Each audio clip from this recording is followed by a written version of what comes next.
Graduated from Rowan University in the spring of 2022 with a sports communication and media degree. I got to actually call minor league baseball and G League basketball games while I was in school. And then I graduated, and as soon as I graduated, I went to NFL Films in Mount Laurel, New Jersey. And as much as I loved that experience, I missed putting on the headsets. I decided, you know what, talk is cheap. I have a laptop that's in my house, and so 21 months later, here we are, still on YouTube, calling games and building an incredible, loving community on here with the people that I call my Philly freaks with a capital P and a capital H. We go live for every single Phillies, Sixers, and Eagles game, and we do it like old school radio play-by-play style. I'm Jason Joseph, and this is Play-by-Play with JJ. I showed a swung on, barreled it out to right field. Bye-bye baseball. That baby is long gone.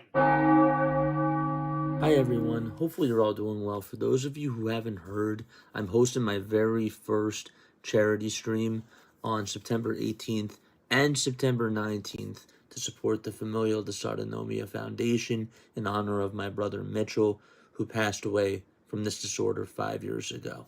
So how the schedule is going to work is like this. On the very first day, we're going to be streaming for 15 hours. During the first 3 hours, I'll be talking about familial dysautonomia, sharing stories about my brother and what he dealt with on a day-to-day basis, and just raise as much awareness as we possibly can. Then during the next 12 hours, we got MLB Diamond Zone, and we will be on doing our regular Diamond Zone stream. For those of you that don't know, MLB Diamond Zone is something that I came up with, and basically it's like NFL Red Zone, but it's for baseball. On the very next day, we'll do Diamond Zone again. That'll be from 6 o'clock up until 9:30, and then we got the Phillies game. They play at 9:40. They're taking on the Arizona Diamondbacks. So in short, we're going to be on for 22 hours. No ads will be played during those 22 hours. I am aiming to raise $500 during those hours of streaming. Again, no pressure to donate, but if you can, every little bit does help. If you could just spread the word, share the post that I posted on my community tab, I would really appreciate that.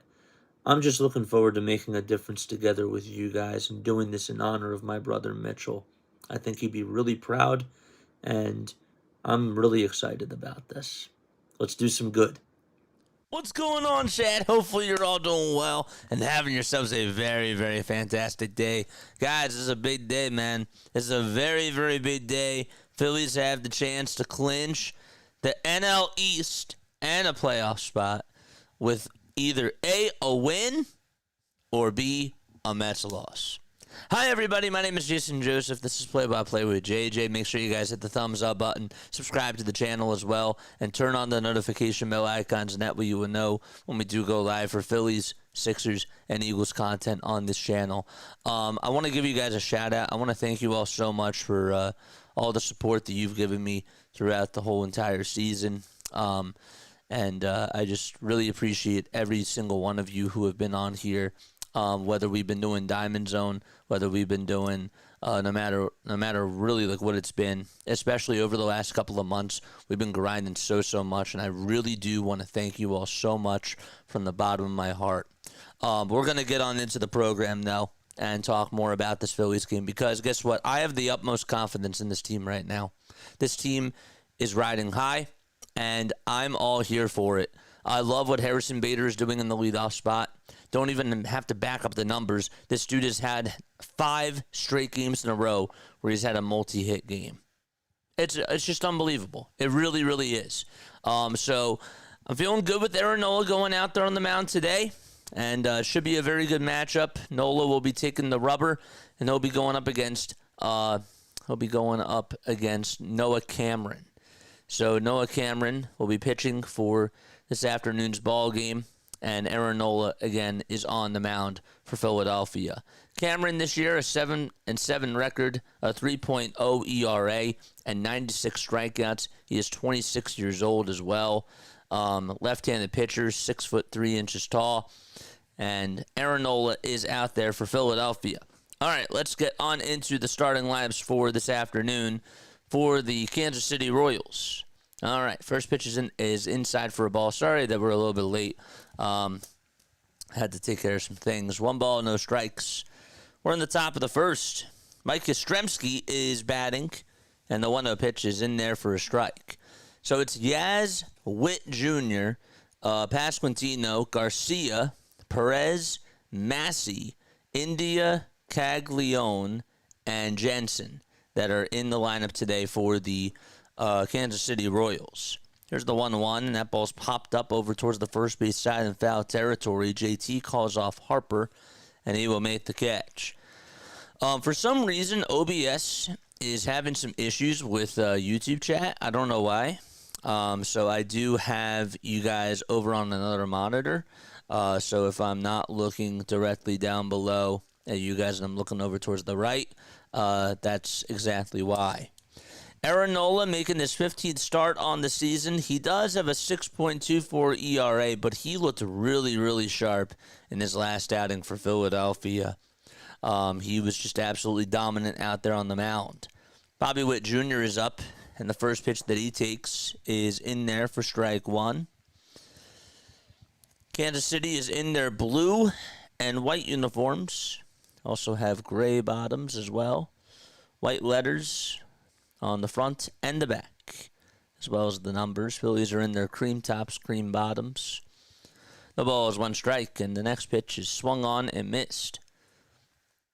Nola went 6 innings against the Mets, gave up no runs, just 3 hits. He struck out 7, and he walked 2. He threw a total of 94 pitches. 0-2 is the count, and the 0-2 pitch from Nola as down low and away. One thing that we got to see from Nola today that we ended up seeing a lot of in his last outing was he was able to really locate those knuckle curves, and he really did a good job at getting batters to bite at those pitches. His velocity also was a little bit up with his fastball too. 1-2 pitch. That is a foul ball. His four-seam was reaching 95 in the first inning. That was a 91-mile-per-hour four-seam fastball. So it's 1 ball, 2 strikes. There's 5 seconds left on the pitch clock. Bobby Witt Jr. is in the box. And the 1-2 is down low and away for a ball.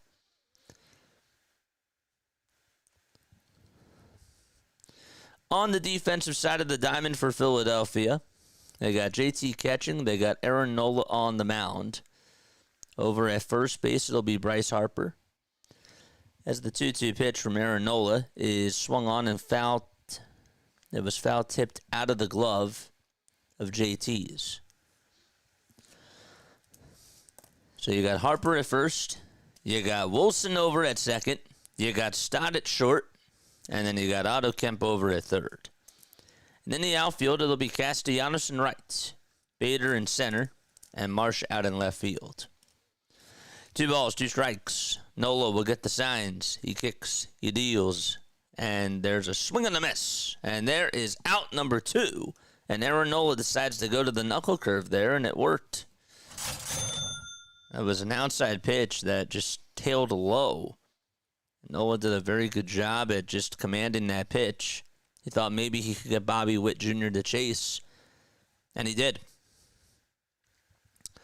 Now it's Vinny Pasquantino who is due up at the plate, left-handed hitter who's having a career season. First pitch to him, and that's taken in there for a called strike. Vinny batting .262. 30 home runs, 103 RBI. That is 7th best in all of baseball. 0-1 pitch. Ground ball hit over to Bryson Stott, who was shifted towards the right side. He picks it up, throws it over to first, and we are going to go to the bottom of the first inning. So 1, 2, 3 go the Kansas City Royals. And they'll be back in just a few moments. So the Phillies will be coming on up to the plate. with that, I'm going to take a very, very quick step off. All right, don't go anywhere. I will be right back.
All right, we're back. Again, I apologize for the technical difficulties. And my setup's a little bit different today. I have chat over on phone because it's not working on OBS. 1 ball, no strikes to Harrison Bader. I was just trying to get that fixed, but we're all good. So Bader is leading it off, and Noah Cameron's pitching, and the second pitch is in there for strike 1. Cameron, 21 starts on the season for him, 120 innings, as the 1-1 is swung on and missed. And there's strike 2. 96 strikeouts, a 3 ERA, and 36 walks on the season for him as well. The 1-2 pitch is taken low and outside for ball 2. Cameron, the last time he pitched, he went 7 innings against the Cleveland Guardians. Gave up 2 earned runs and struck out 8. And, well, he picks up right where he left off in his last outing and gets his first strikeout of the ball game on a swing and a miss to Harrison Bader. Cameron does have a 4-seamer, a cutter, a curveball, a changeup, and a slider. Batters are hitting 181 against that curveball of his and 239 against the 4-seamer, but 278 against the cutter. All right. There's a pitch on the way to Kyle Schwarber. Here it is. There's a fly ball hit out over towards left field. Up Otako for Kyle Schwarber. And the Phillies, just like that, take a 1-0 lead.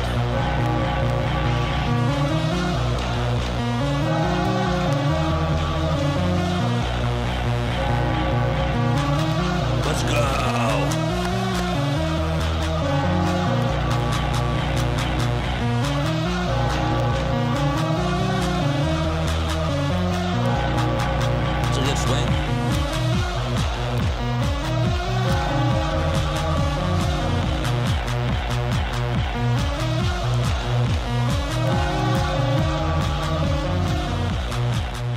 Nothing Philadelphia, bottom of the first, and now Bryce Harper comes up and he pops up the first pitch. It's a foul ball, and that one goes out of play. 52 home runs on the season. He now needs 6 more to tie Ryan Howard for the single-season record. The ball is 1 strike on the pitch to Harper, and he floats this one up out over towards shallow right field, and the catch will be made by Jonathan India for out number 2. So Harper does pop out over towards second base. So there's 2 away, bottom of the first. All right.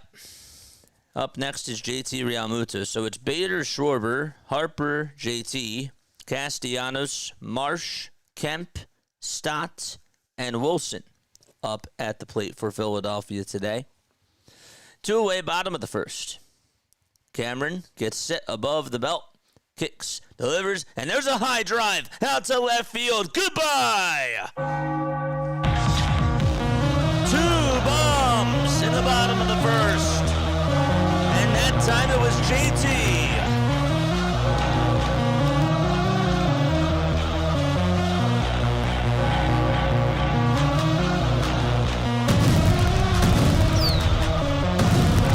What a start.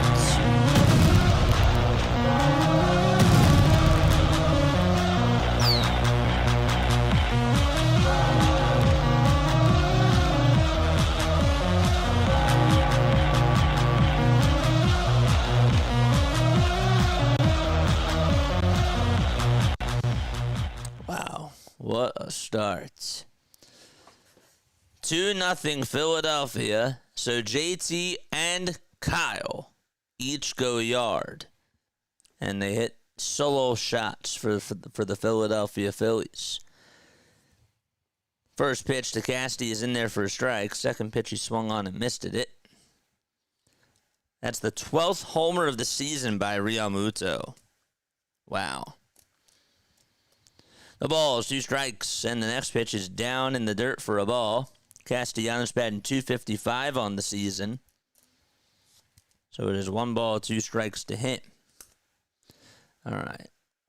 I don't know why OBS, right before I was streaming, everything was fine, and then all of a sudden it just stopped. 2 balls, 2 strikes to Nick Castellanos. And there's nobody on here in the bottom of the first. 2-2 pitch to Casty, swing and a miss. And there is out number 3. We're going to go to the top of the second inning. So the Phillies do take a 2-0 lead against the Kansas City Royals.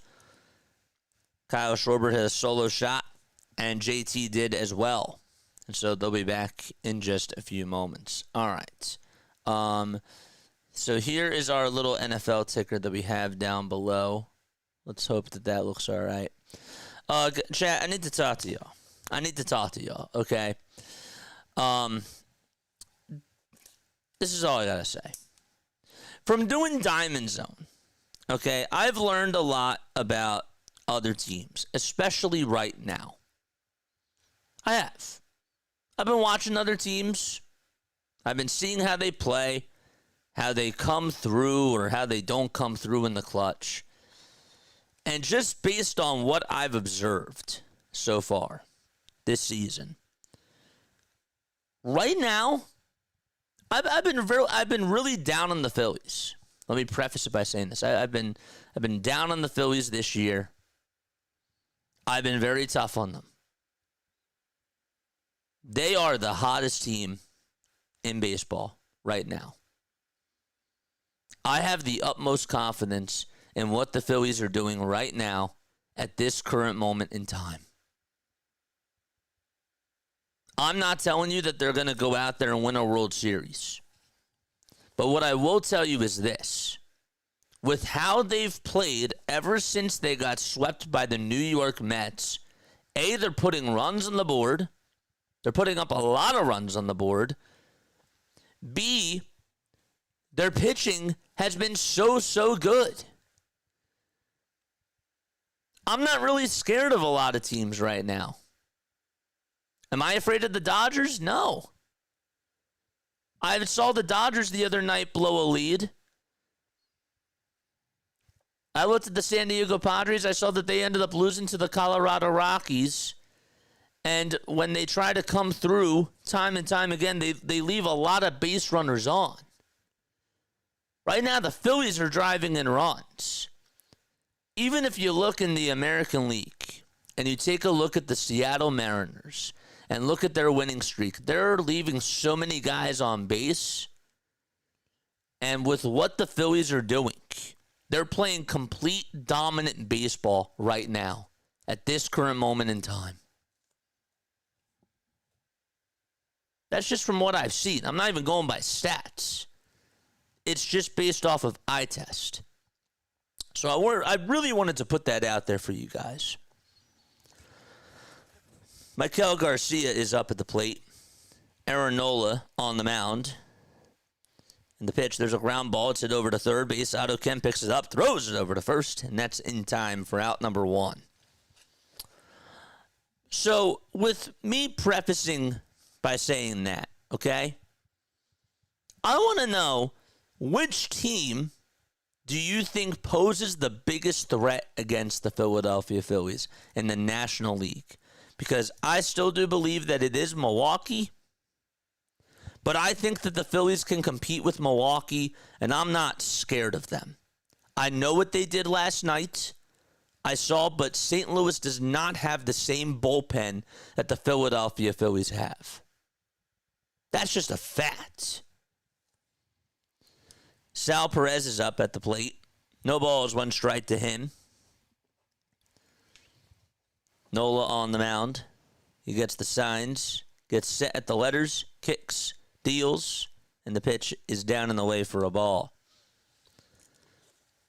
That's true, JJ. Plus, the guys who've been called up have contributed. They really have. 1,000%. And I got to tell you, Dave Dombrowski, his deadline moves have been really working. 1 ball, 1 strike, and the pitch. There's a ground ball. Hits it over to shortstop, and the throw over to first is in time for out number 2. Damon, thank you so much for the 3 months, man. I really appreciate that. Thank you so much. Twitch is working. Let's go Rangers, Braves, and Angels. Ranger Danger. What's up, Hank the Hank? What's going on, man? David says, I would say the Dodgers. Humbug says that the Dodgers are a mess. 2 away, top of the second. And the pitch, there's a fly ball hit out over towards left center field. Bader gets under it. He will make the catch. And we're going to go to the bottom of the second inning. Okay. Phillies do lead it 2-0. How many teams, guys, have the luxury of having, I would say, at least 2 of the top 10 pitchers in baseball when their ace goes down? Name me a team. I can't really think of one. I really can't. I like Quinn Priester for the Milwaukee Brewers, and I like Freddie Peralta. God forbid if Freddie goes down, I still think Quinn is really good. And, of course, you got Mizorowski, who I think is really good too. But there's really not a lot of teams that are like that. Look at the Dodgers. Okay, on paper, Blake Snell, Yoshinobu Yamamoto, Tyler Glasnow. It's a really good 1-2-3 punch. Clayton Kershaw is your 4. But I think that our pitching staff is better than theirs. I really do. RG, what's going on, man? What's going on? The NL team I'm most worried about facing is unironically still the Mets. I get why you're saying that. It's fair because this is a team that got hot at the right time last year and they beat you. And you don't trust what the Phillies did at Citi Field. I understand. And you can say that the bats can go cold at any time. I understand that that's still a concern. I think that that's valid.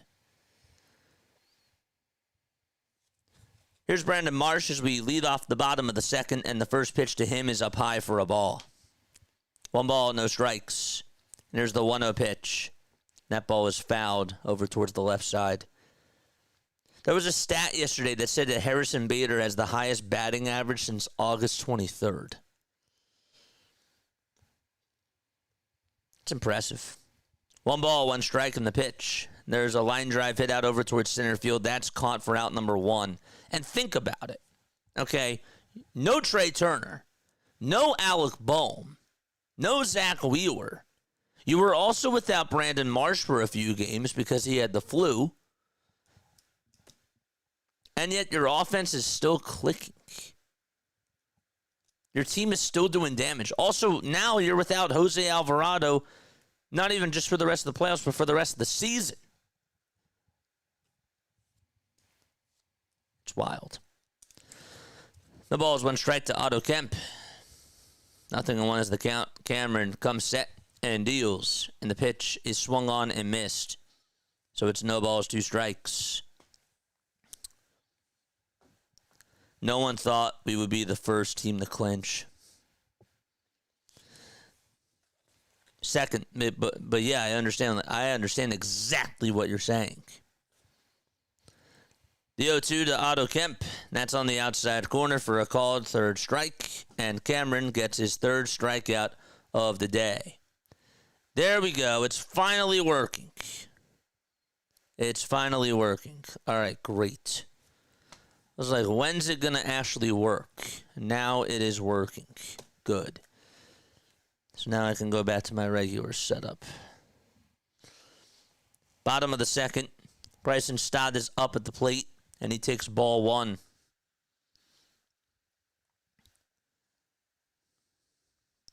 Royals, by the way, 34-40 on the road. They are 1 game under 500.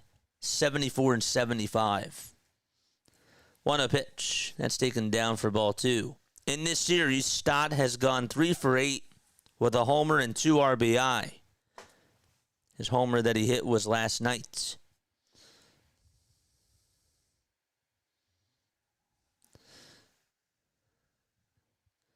Three-0 pitch.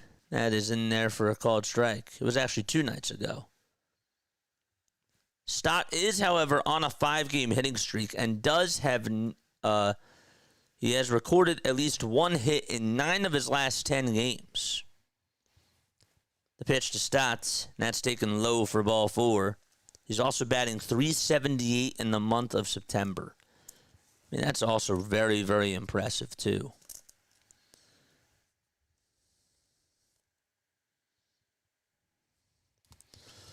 So a 2-out walk by Stott here in the bottom of the second, and Wes Wilson is now due up. First pitch to him, and that's taken at the knees for strike 1.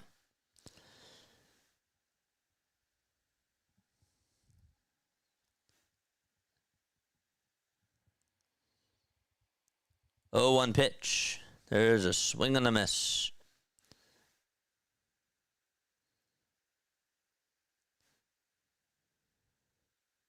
You want to hear something else? Stott's batting average was at 232 on June 17th. His average now, 257. 0-2 pitch. That ball is fouled by Wes Wilson. He's hitting just 207 on the season. Big crowd here in Philadelphia. 2-0 Phillies. Solo homer by Schwarber. And a solo shot by JT. Stott just got picked off. And he went a little bit early. And he was tagged out over at shortstop. Couldn't really tell when the throw was made. But it's a good pickoff attempt. And the inning is over. Stott did go early. But Phillies are going to go to the top of the third. We'll be right back in just a few moments. Don't go anywhere. Be right back. Hi, everyone. Hopefully you're all doing well. For those of you who haven't heard, I'm hosting my very first charity stream on September 18th and September 19th to support the Familial Dysautonomia Foundation in honor of my brother Mitchell, who passed away from this disorder 5 years ago. So how the schedule is going to work is like this. On the very first day, we're going to be streaming for 15 hours. During the first 3 hours, I'll be talking about familial dysautonomia, sharing stories about my brother and what he dealt with on a day-to-day basis, and just raise as much awareness as we possibly can. Then during the next 12 hours, we got MLB Diamond Zone, and we will be on doing our regular Diamond Zone stream. For those of you that don't know, MLB Diamond Zone is something that I came up with, and basically it's like NFL Red Zone, but it's for baseball. On the very next day, we'll do Diamond Zone again. That'll be from 6 o'clock up until 9:30, and then we got the Phillies game. They play at 9:40. They're taking on the Arizona Diamondbacks. So in short, we're going to be on for 22 hours. No ads will be played during those 22 hours. I am aiming to raise $500 during those hours of streaming. Again, no pressure to donate, but if you can, every little bit does help. If you could just spread the word, share the post that I posted on my community tab, I would really appreciate that. I'm just looking forward to making a difference together with you guys and doing this in honor of my brother Mitchell. I think he'd be really proud, and I'm really excited about this. Let's do some good. All right, chat. What's going on? We go to the top of the third already. Nola kicks and fires, and the first pitch is swung on and missed. 20 pitches so far for Aaron Nola. He's had himself a very good game. 2 innings, 1 strikeout. The ball's 1 strike. There's the 0-1. There's a fly ball hit out over towards right center field. Bader on the track. He'll make the catch. So again, the Phillies defense, it's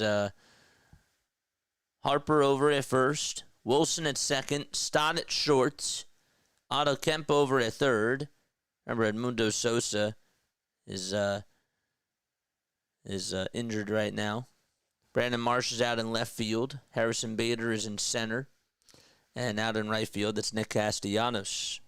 Jack Caglione is up at the plate. And the pitch, that's a foul ball. Hit back over towards the screen.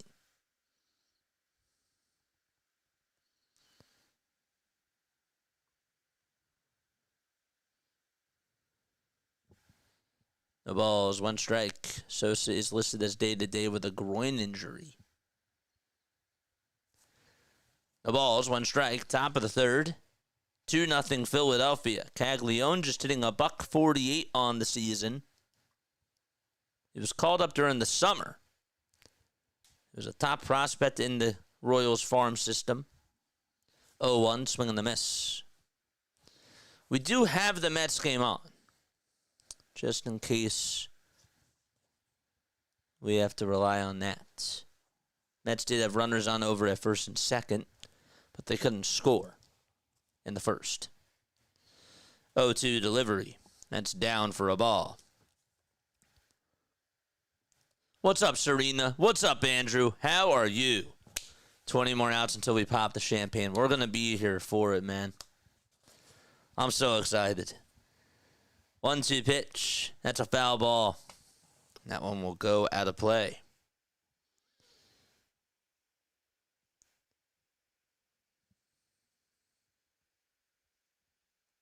Phillies are looking for win number 90. 90 wins in 150 games. 1-2 pitch on the way. Swing and a miss. Aaron Nola with his second strikeout of the ball game. Nice. Wow. That's awesome. You know what else is really impressive about this team right now over just their last 5 games? They've put up a total of 42 runs, which means that over 5 games, that's on average for a little bit over 8. How many times have you said that this season? The ball is 1 strike to Carter Jensen. Batting 154 in 7 games. He's a left-handed hitter. The ball is 1 strike. Nola kicks, deals, swing and a miss. And the count is 0-2. The Nationals just won. JJ, do you think this team next year, someone can break Chuck Line's record for RBI? That's going to be tough, man. 170, what is it, 179 RBI? Yeah, that's not going to be easy. I don't even know if any major leaguers can do that. Next pitch from Nola. He's on fumes. Swing and a miss. And we're going to go to the bottom of the third inning. Phillies are up 2-0 against the Kansas City Royals. It's wild. All right. Guys, I just want to remind you all, okay? I'm going to say this, okay? I'm not leaving early for the Eagles game. What was originally going to happen for me was I was planning on just not doing the Phillies game and then just doing the Eagles originally, from last week heading on into this week. But then I thought, okay, I'll do 6 innings of the Phillies, and then it's when the Eagles are on, I'll come on for that. I'm doing the full game today. I have to see them clinch. We probably are going to miss the full first quarter because I also have to take a step off. I'm not home right now. I'm dog sitting. So I have a dog that I do have to take care of, and I got to be responsible. So just a heads up, okay, and this is to the mods, this is to the people that are out there. If people are asking why am I not on for the Eagles game, just tell them that I'm going to be late. I would really appreciate that. If I don't see it, I don't always see people's chats. Chat does go flying by. When you're in my shoes and you see a lot of people commenting, it's a lot to deal with. But just if I don't see it, just let them know, hey, he'll be on in a little bit. All right, we're going to go to the bottom of the third. Anybody with final score predictions? I know I didn't get to ask that in the beginning, and I apologize. Anybody have any final score predictions on this game? And Pogs as well, players of the game too? Comment them down below. Wes Wilson will lead off the bottom of the third. Stock got picked off, so Wilson could not finish his at-bat. And the pitch is swung on and missed. It's no balls, 1 strike. 207 batting average for Wes Wilson as the next pitch is taken outside for ball 1.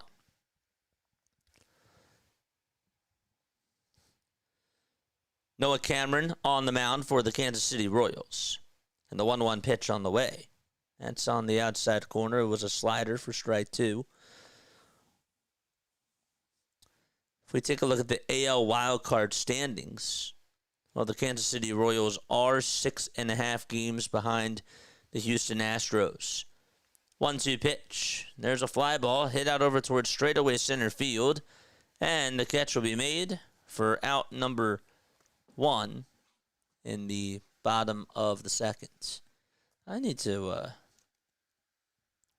do this. 1 sec. Let me just bring up another browser. Just have this browser up here. So now it's Harrison Bader who steps up to the plate, and he takes ball 1. 1-0 is the count to him.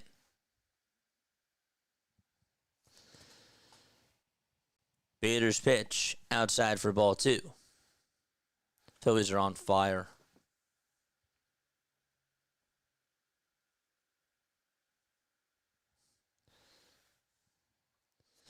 Two balls, no strikes. And the pitch. There's a line drive, base it out to left field. And so Harrison Bader gets on with a 1-out single here in the bottom of the third inning. The radio is covering the Phillies. Oh, the radio is also covering the Eagles. They're covering both. But yes, you're a savior with this Phillies coverage. I got you, man. No worries. So now it's Kyle Schwarber who's coming up to the plate. Hopefully you're able to follow along. I was really focused today on the play-by-play. The pitch. There's a swing and a miss. So Schwarber got a slider. It was on the outside corner. Schwarber is 1 for 1. He had a solo homer in the first. 0-1 is the count. Cameron gets set above the belt. And the 0-1 is down in the dirt for a ball. All right, chat, let's go.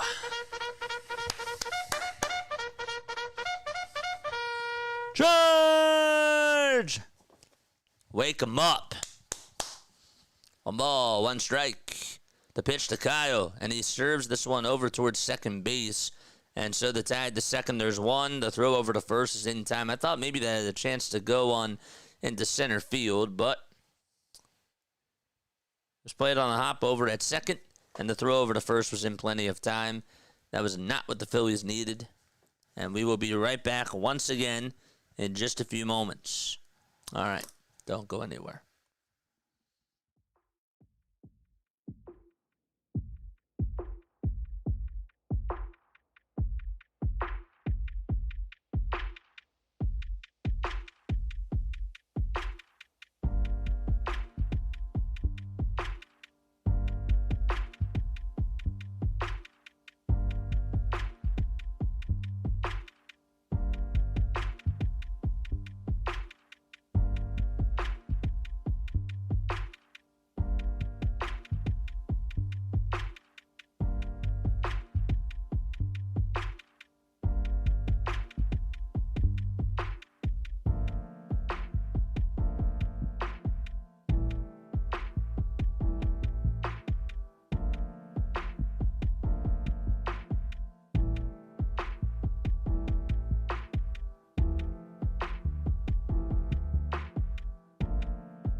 Aaron Nola is going out there for the top of the 4th inning. Make sure you guys hit the thumbs up button, subscribe to the channel, and turn on the notification bell icons too, folks.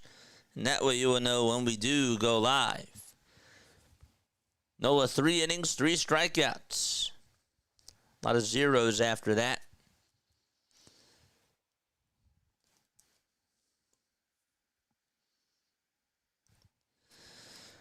Here's Yaz, who comes on up to the plate. He fouled out his first time up. And Nola kicks, deals, and throws a changeup that is low for ball 1. Yaz batting .231. He has a .327 on-base percentage, which is his lowest in quite some time. The pitch that he takes is in there for a strike. Yaz, of course, came on over from the San Francisco Giants. 1 ball, 1 strike. He's now 35 years old. The 1-1 pitch. That misses inside for ball 2. This is his 4th season where he has hit over 100 hits.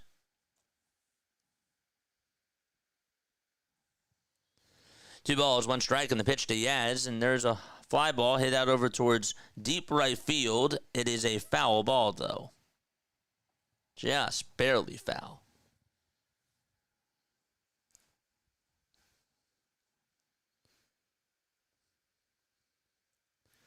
In this series, he is 1 for 6. He's only batting .147 in the month of September, 5 for 34 to be exact.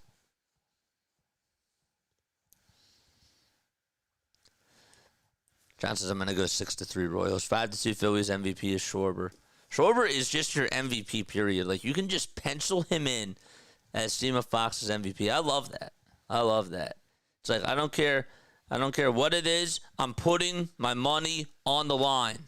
I'm putting everything on the table for Kyle Schwarber. I love that. 2 balls, 2 strikes. Top of the 4th. I mean that, too.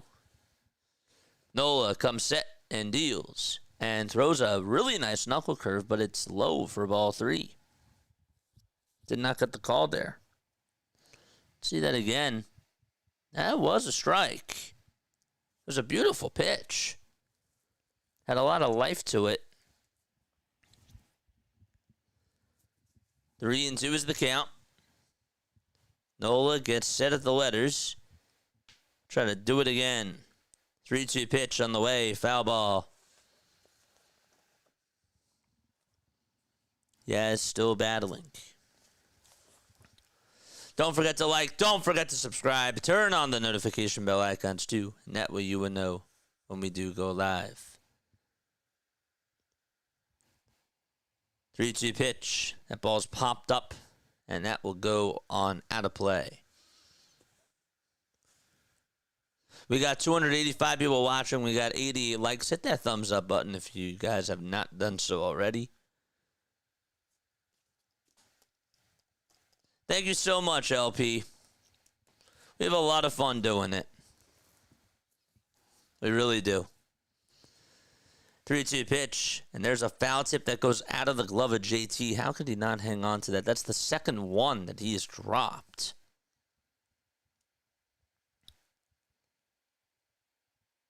He's just batting .233 with the Royals, with 7 homers and 14 RBI in 38 games.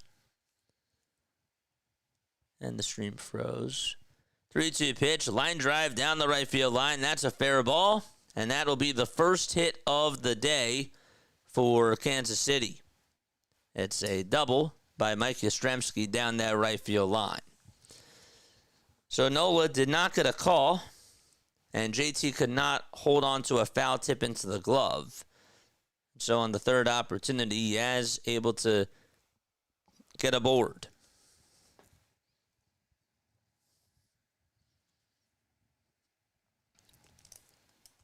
So the tying run is coming up to the plate. 39 total pitches for Aaron Nola. By the way, that's also the 25th double of the season for Mike Yastrzemski. There's a knuckle curve that has a lot of life to it, and it's swung on and missed by Bobby Witt Jr. We have so much fun with Diamond Zone. I know that it's not everybody's cup of tea, but it's really cool. If you like Red Zone, I think that's pretty cool.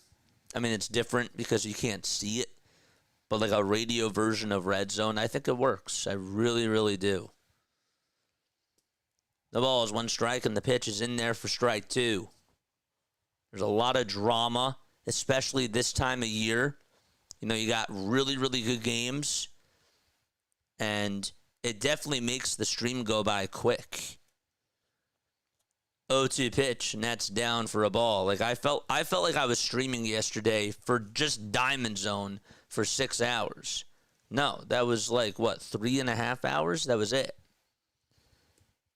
Felt like that we covered so much.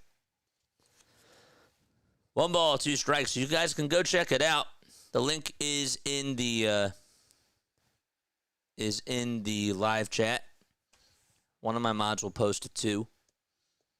1-2 pitch, and that's low for ball 2. We're not going to do another one today, of course, because we got the Eagles. No stream tonight either. Taking the night off. We deserve it. 2 balls, 2 strikes. I don't know when our next Diamond Zone's going to be, because now we got West Coast Phillies games. The 2-2 delivery, swing and a miss, and Bobby Witt Jr. is down on strikes for the second time this afternoon. Wow.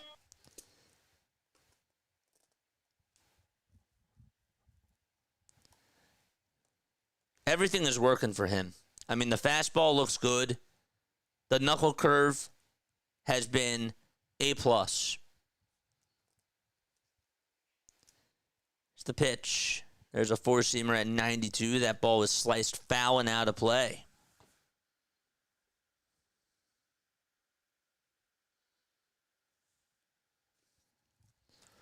The ball is 1 strike. Vinny Pasquantino batting .261.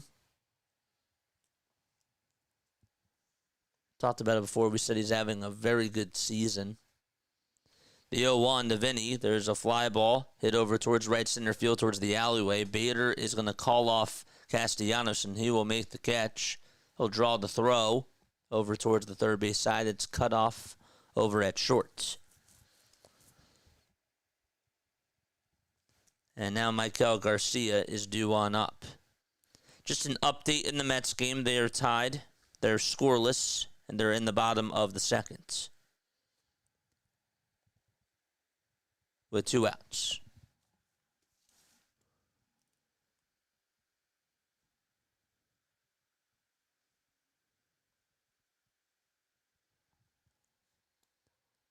This internet's just not working here. Next pitch, ground ball, bobbled by Stott, and everybody's going to be safe. So Yaz will head on over to third. And the runner at first is safe. I know that Stott doesn't play shortstop every day, but that ball just ate him up. Looked like it took a bounce. He tried to hug it with his chest, and then the ball just slipped out of his bare hand. So they do call it an E6, which is the right scoring decision.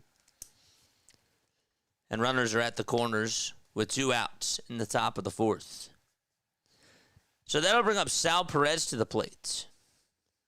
Sal did have his 300th career homer and his 1,000th career RBI in last night's game. And he looks at strike 1. Had a 2-home run game.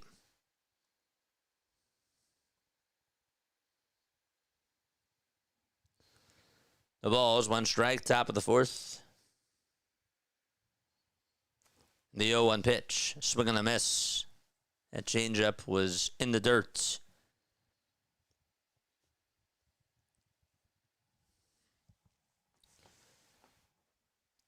These are big games for the Royals.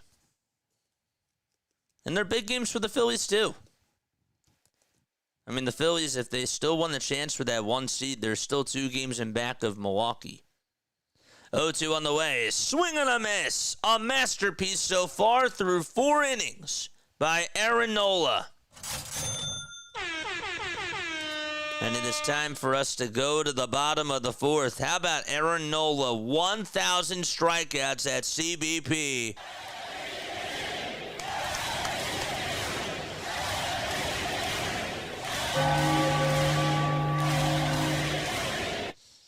Gotta give him a round of applause for that. He's had such a polarizing career here in Philadelphia. Love-hate relationship with the fans, but ultimately, I think when all is said and done, I think Aaron Nola will always be remembered in this city. That's just me. But who knows? All right, we'll be right back once again.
All right, Bryce Harper is due up for the Phillies. In the first pitch, he fouls it off from Noah Cameron. So he's down in the count 0-1. William brings up a very good question. And I want you guys to answer this. And I'll give you my opinion too. 0-1, swing and a miss. Should Aaron Nola start game 2 of the playoffs? The ball is 2 strikes, and here's the 0-2. That is up high for ball 1.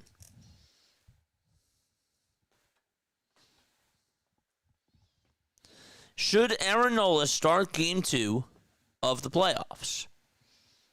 1-2 pitch. That ball is fouled. By the way, the Mets do have bases loaded. They're in the bottom of the second, and there's 2 away. What do you guys think about that? 1-2 pitch. There's a fly ball hit out over towards left center field. That's going to be caught for out number 1 out in the alleyway. It was caught by Michael Massey. LP says no. James says Sanchez and Suarez. David says no. Humbug says no. Jason says no. Humbug says Ranger, Sanchez, and then Luzardo. 1 ball, no strikes. Bottom of the 4th, 1 away. There's 5 seconds left on the pitch clock, and the next pitch is in there for a strike. Williams says yes because it'll be at home. And that's what I was thinking. That's exactly what I was thinking. 1 ball, 1 strike, and the pitch. And there's a foul ball. Too early to tell. I'm thinking game 3 if he keeps it up. JS says yes. Seema Fox says no. RG says Sanchez and then Ranger. 1 ball, 2 strikes. And there's the 1-2 to JT. That's a foul ball. To me, and Old Man Ferguson also does bring up a good point too. It might be a little bit soon. It might be a little bit premature. But I'll tell you this. The nice part about this is that Aaron Nola has flexibility here. Okay, I was listening to NYY Underground, who covers the Yankees, Pete. The one thing that he said, as the 1-2 pitch is taken down for ball 2, he said that now's the time for the Yankees to experiment what they have in their bullpen before the playoffs come. 2-2 pitch, ground ball, base hit back up the middle by JT Realmuto, and he gets on with a 1-out single. And I think that the same thing applies to Aaron Nola and the Philadelphia Phillies. I think now's the time for the Phillies to just see what he has, and if he can keep this up, I want him pitching at home. I don't want him pitching on the road. I don't want him out of the bullpen. We were there. We had that conversation before. I don't want Aaron Nola out of the bullpen. Aaron Nola also did set the tone in that Mets series. I understand it's just 1 outing, but I think he deserves a shot. The ball is 1 strike and the pitch, and there's a swing and a miss. And I like the fact that he's going to be at home. Now, that can change, of course, within the span of the next 2 starts. But if the playoffs were to start tomorrow, I think I would have Aaron Nola as the number 2. Plus, you also separate the lefties and the righties. I don't really know if that matters, but, that is a thing, too. 1 ball, 2 strikes. Now, the question is, if you're down 0-1, do you still trust Aaron Nola? I would still say yes, because he also has playoff experience. 1-2 pitch on the way, swing and a miss, and Nick Castellanos is down on strikes, and there's out number 2.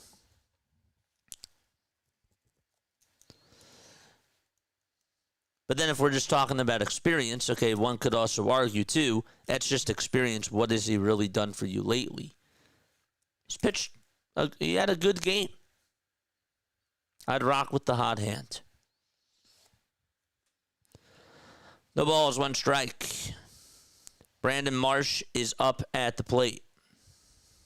He lined out in the 3rd. There's the 0-1 pitch on the way. Swing and a miss. Nola is a great 4th man in the rotation. You got a luxury, man. You're so lucky. It's nice that not only all 4 starters can have a great start, it's nice how they have this with no Zach Wheeler.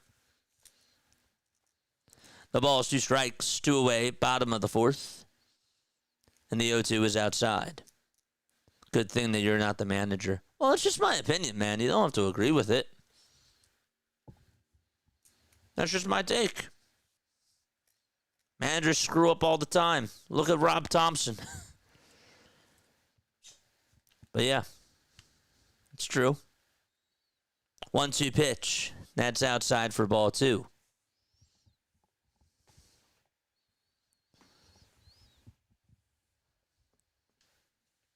So it's 2 balls, 2 strikes to Brandon Marsh. 2-2 pitch. That's low for ball 3. I hear you, though.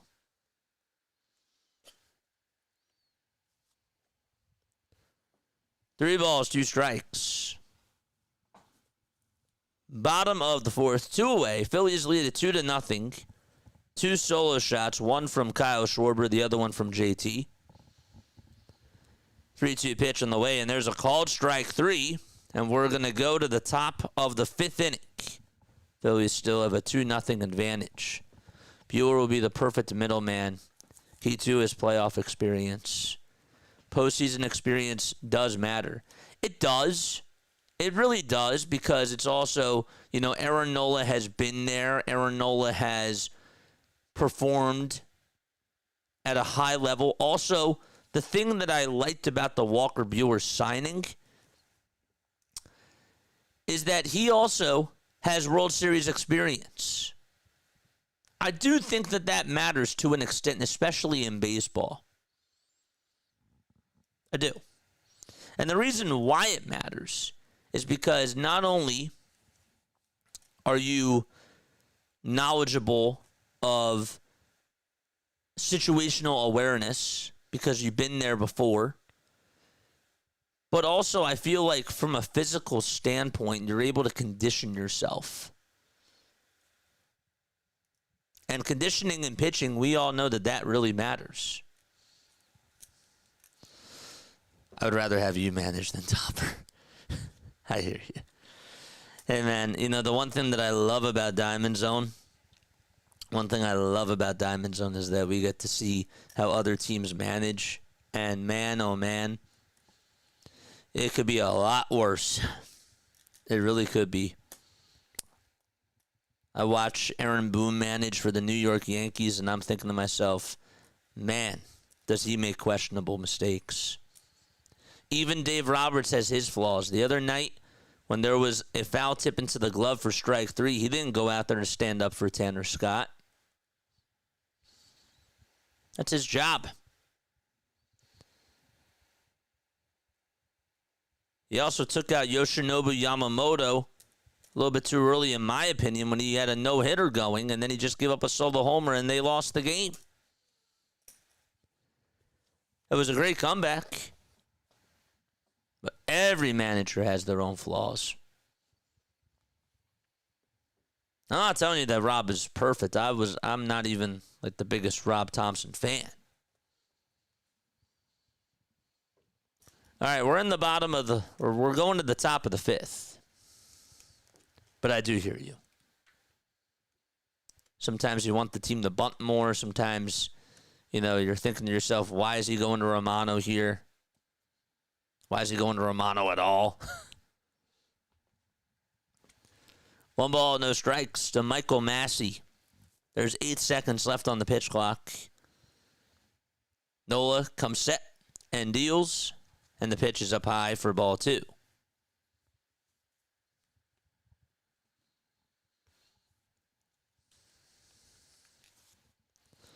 So top of the 5th, 2-0 Phillies. Michael Massey is up at the plate. And the pitch on the way, swing and a miss. Topper's not the worst. He just is too much of a player's manager to shake things up when needed. 2-1 offering, and that's outside for ball 3. To his credit, though.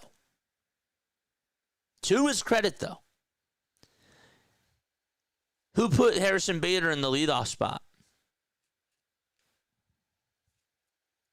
I got to tip my cap to him for doing that. I did not think it was the right move. But man, has that worked. But then we can think about other arguments too of things that have not worked. 3 balls, 1 strike on the pitch. That's a foul ball. 3-2 on the way. That's inside and low for ball 4. So there's a leadoff walk here in the top of the 5th inning.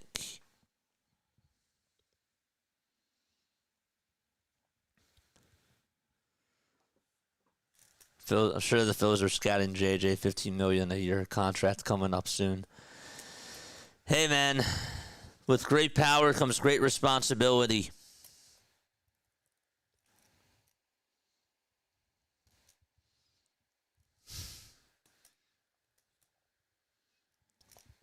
Means I gotta do that means I'm really gonna have to do my job. You know? Not saying that I don't, but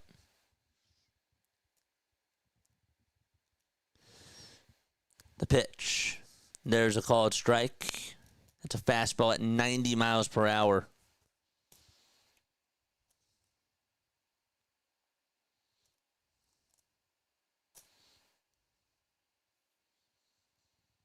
Nola has had three clinching playoff starts. That's wild. October 3rd, 2022. That was for a playoff berth. September 26th against the Pirates, playoff berth. And September 23rd of last year for the NL East. Wow. 1-1. That ball was fouled and out of play.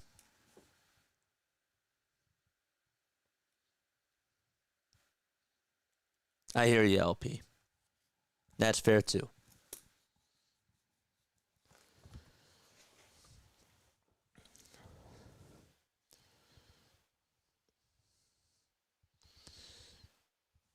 One ball, 2 strikes. There's 10 seconds left on the pitch clock. India at the plate. And the 1-2 pitch, here it comes. There's a chopper hit over to third. It's a foul ball, though. Kemp will give it to a fan as a souvenir. Don't forget to like, don't forget to subscribe, and turn on the notification bell icons. We got 330 people rocking with us. Let's get to 330 likes. 1 ball, 2 strikes, top of the 5th. 5 seconds left on the pitch clock, and the 1-2 on the way is outside and low for ball 2. Nola, 4 innings, 5 strikeouts. 1 hit, 1 walk allowed.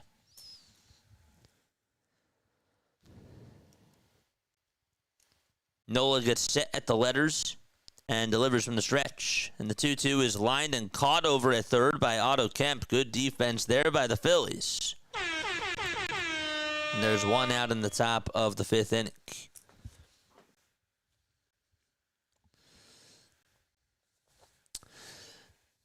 So, Chad, I got another question for you.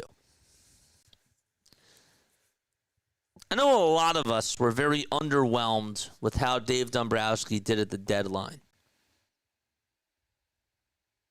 Obviously, the guy's got to come through during the postseason. For those of you that had a lower grade, are you willing to now say that Dave Dombrowski had an A deadline? 1 ball, no strikes. And if it's not an A, what is it? Because I was wrong. 1-0, and that's fouled off. But to be fair, I don't even know if Dave realized how impactful Harrison Bader was going to be. I don't know. Maybe he did. But best hitter in baseball since August 24th? That's wild. One ball, one strike. Jack Caglione is in the box. The 1-1 delivery. That ball is fouled back. Their bullpen is miles and miles better because everybody knows their role. And also they picked up David Robertson, which is, to my surprise, been a good addition for the most part. Gives them more flexibility. And Walker Buehler's been nice too. 1-2. That misses outside and low for ball 2. Been waiting for Topper to make a bad move for a while now, so I could say he's robbing the bank, but he hasn't given me a chance as Captain Eagle Auto. The 2-2 pitch. There's a fly ball hit out over towards deep right center field, and we are tied in the top of the 5th inning. It is a 2-2 ball game with 1 out in the top of the 5th, and Caglione hits his 6th homer of the season. Never said that this guy does not have pop in the bat, because he does. Noah does have a history of coming up big in playoffs, says Michael. Orlando says, I would say A-. David says A-. Michael says A+. William says I give him a B. I'll have to, you know what I'm going to go do? I'm going to go back to the stream. I'm going to rewind, and I'm going to see exactly what you guys said. I will do that. No ball is 1 strike. Do you guys remember what you guys said?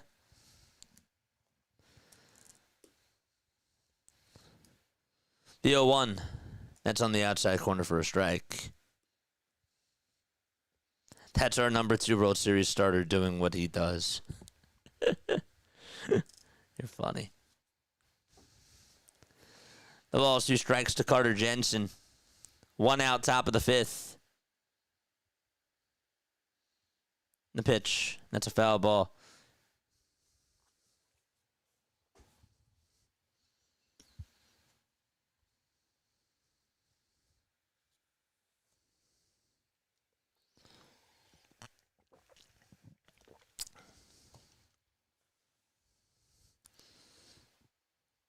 Oh, 2 pitch. Chopper hit over to first base. Harper has it, takes it to the bag, and there is out number 2. Gives up a homer or 2, otherwise he does well. I think I said that Dave had a D+. No, I think I think I was actually being nice. I think I was being good cop that day. I do. I think I was being good cop that day, and I said C-, but really I should have just said D+, because, I mean, who really thought that? I mean, besides Duran, we knew that Duran was going to be nice, but did we really feel like that Bader was going to move the needle? No. Some of us did say that Bader was a nice move, but I don't really think that we anticipated Harrison Bader to be like an impactful player, like, you know, like one of your biggest impact players. Because right now he is. There's a timeout taken on the mound here. Trainer is going to go check up on Yastrzemski. There's Matt Quatraro as well, the manager for the Kansas City Royals. But yeah, I think I was being good cop that day. That does tend to happen. Sometimes it's just hard for me to be the bad cop. I don't know why. The ball is 1 strike. But I guess it all depends. 0-1 pitch to Yaz. There's a fly ball hit out over towards center field. Bader on the track in front of the alleyway, and he'll make the catch. And so the inning is over. Jack Caglione does tie up the ball game on 1 swing, a 2-run home run. And the Phillies will go to the bottom of the 5th, all tied up at 2 apiece. All right, let's take a look at the out-of-town scores right now. JJ, the only acquisition that hasn't worked this much is Meatballs Romano, says Scott. Romano has not worked. And Joe Ross. Joe Ross did not work out either. That was a signing, though. Romano was a signing, too, I believe. But, yeah, Joe Ross, I would say that he, too, did not work. All right. Blue Jays lead at 3-1 as they go to the top of the fifth against the Baltimore Orioles. What we'll do is we'll actually, you know what? I like the idea of this. I do. I like the idea of just changing these scores so that way you guys can see it. Kind of like what we do on Diamond Zone, but we'll do it for this too. Just bear with me for a second, and that way we know for next time what to do. It's just a nice thing. So Phillies and Royals are tied 2-2. This is the wrong game. What the heck? There it is. Okay. The Astros and the Braves, they're tied 2-2 in the top of the fourth. As we mentioned before, we got the Orioles and the Blue Jays. It's a 3-1 game there. 1-0 White Sox as they are in the bottom of the fourth. Gomez is pitching. Stephen Kwan is currently up at the plate. The Tigers do have a 2-0 lead. So they lead at 2-0 in the top of the fifth. Mets and Rangers are still scoreless. That game is in the bottom of the fourth. We do have that game up on the phone. Twins are beating the Arizona Diamondbacks. They're up 2-1. As Otto Kemp is up, and the first pitch is swung on and missed. Cardinals do have a 3-0 lead against the Milwaukee Brewers. And then the Rays lead at 2-1 against the Chicago Cubs. So those are all your scores right now in Major League Baseball. 1 ball, 1 strike to Otto Kemp. Nobody on. Bottom of the fifth. Noah Cameron, 61 pitches so far. And the 1-1 delivery is chopped foul over towards the left side. Players get tired towards the end of the season. Those players on the Phillies only playing 3 or 4 games a week played really well. They didn't look tired. I'm hoping that Kemp and Stott give us runs, says Damaris. What's up, Damaris? Michael, you bring up a good point there, too, my friend. Humbug says, I think it was an A just getting Duran, and any kind of outfield depth and Bader's play has turned into an A+. And getting Robertson, too. It's not even just getting Robertson. I mean, I don't know. You gave yourself more bullpen depth, right? 2-2 pitch. That ball is floated over towards the right side of second base, and that's caught for out number 1. The other thing about the bullpen, too, that I really like now is that guys know their roles. They also picked up Lou Trevino and Tim Maiza. And Tim Maiza, I think, has actually given you some more depth as well. So now you're not going to Daniel Roberts. You're not going to guys like Joe Ross anymore. Like, that is more depth, too, which I think really does help out Rob. And I think it makes it easier for the rest of the guys.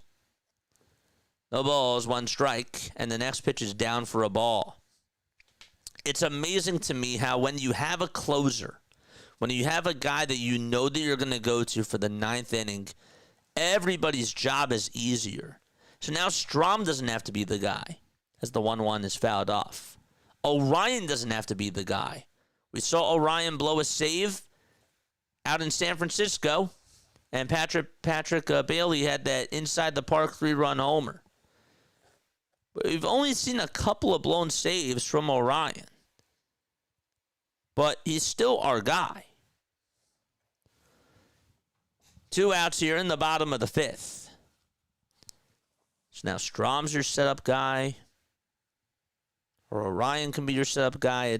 Everybody's job, regardless, is less stressful. There's less stress, less tax on your bullpen. Two away, bottom of the fifth. Wes Wilson is up at the plate. And the pitch is inside for ball one. Teron scares me. That's funny. 1-0. That's low for ball two.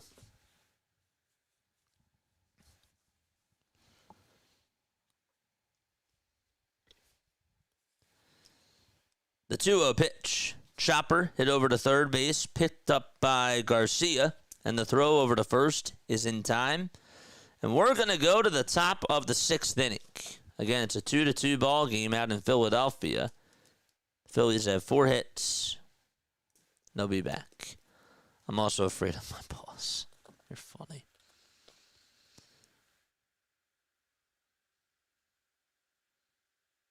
The funny part about this bullpen, listen to this too. Let's look at the ages of these pitchers. Not even just the bullpen, just the ages of the pitchers. Banks is 33. Bueller is 31. Duran's 27. Orion's 24. Lazar's 26. Zeus is 27. Mize is 33. Nola's 32. Robertson's 40. Sanchez is 28. Strom 33. Ranger 30. Trevino 33. And Walker 33. Your youngest guy is Orion Kerkering. He's 24. You only have 3 guys that are pitching, or 4 guys that are pitching that are under 30. Which I also think is quite interesting as well. That's Lazar, Kerkering, Duran, and Sanchez. A lot of teams, when you take a look at their pitching, they don't really have, I mean, they have veteran experience, don't get me wrong. But a lot of them have younger guys, especially in the bullpen. So I just think that it's interesting because sometimes people will say, well, you got to have younger pitchers because they throw faster. And that's not always necessarily true either. Even from a closer perspective, you can look at Aroldis Chapman. Chapman, I mean, I know that he's sort of an anomaly because he's been unbelievable, especially this year. But even a guy like Josh Hader, or I don't know, Kenley Jansen, still performing at a high level. Top of the sixth. And the pitch on the way to Bobby Witt Jr. There's a fly ball hit out over towards right field. That's going to bounce off the top of the wall. Castellanos did not read that perfectly at all. And so Bobby Witt Jr. is going to head on over to third base, and he will get on with a stand-up triple. Remember, Brandon Marsh last night had a play where he just did not get a good read on the ball and ended up getting 2 runs allowed in that first inning. That was out in left field. He sort of ran the wrong route. And this time Castellanos sort of did the same thing. And again, they play here, so just wondering why they couldn't judge that correctly. So the go-ahead run is over at third base. That's Bobby's 6th triple this season. There's 5 seconds left on the pitch clock, and the pitch is outside for a ball. What's up, Jason?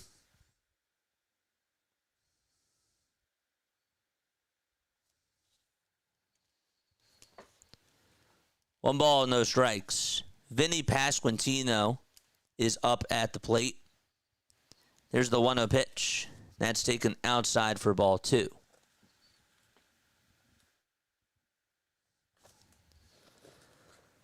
Donna, thank you so much for the sub. I really appreciate that. Subscribing is free. It is definitely free. JT will go out there to talk things over with Aaron Nola, who does have 76 pitches.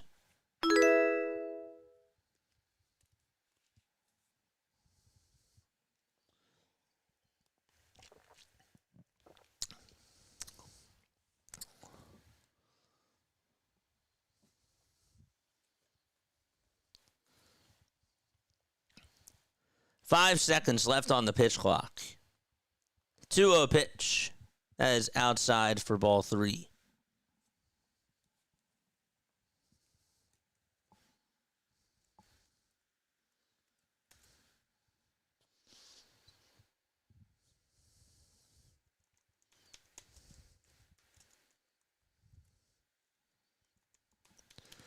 Three balls, 1 strike to Vinny Pasquantino.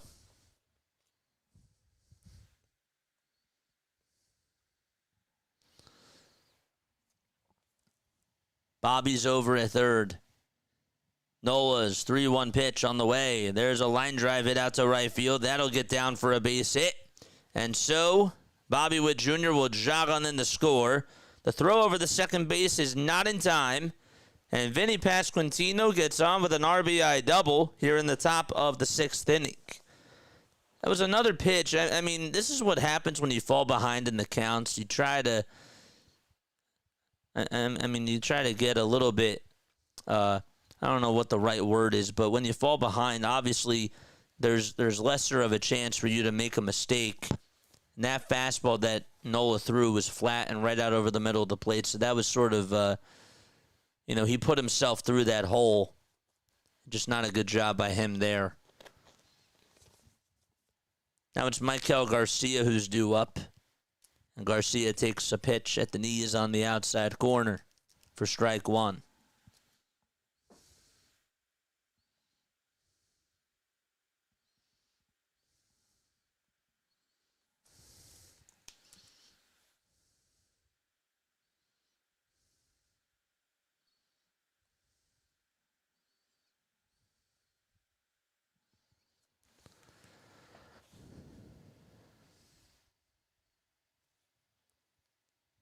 Garcia just got on with an infield single. Sorry, the screen froze. I'd like to see a replay of that. Pasquantino did go on over to third. And so Aaron Nola still can't get the first out. Let's see again. It was a bullet that was hit over towards the right side. That thing did go out to right field. Castellanos did throw it over towards home plate. JT threw it back on over to first. The throw was high to Wes Wilson as Garcia did take a wide turn. Not saying that Wilson would have been able to tag him even on a clean throw, but just a high throw from JT. Now Caleb Cotham is going to go out there to talk things over with Nola. There is action going on in the Phillies bullpen. Tim Miza is warming up. By the way, the Texas Rangers have not forgotten about them. They are tied. They're scoreless. And they have a runner on over at second with 2 outs in the top of the 5th. Looks like we have to clinch in L.A. That's not true. Even if the Mets lose, we clinch that way. And not only can the Mets still lose, but the Phillies can still win. Weren't they down 4-0 yesterday? Weren't they also down 4-0 against the Brewers?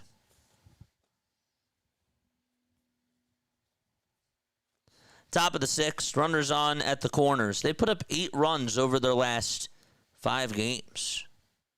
We just talked about that. The pitch, the Sal, that's in there for a strike.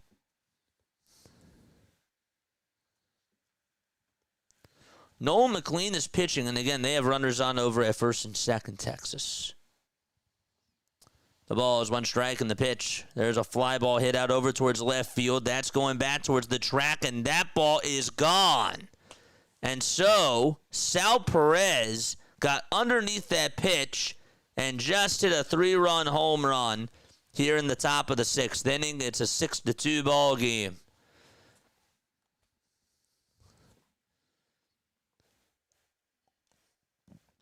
Haha, JJ, that's your number 2 guy? Ha ha ha. That's your number 2 guy? I already hear it, chat. I hear it. Dude, he got way underneath that. He just has so much power in the bat. I tip my cap to him for that.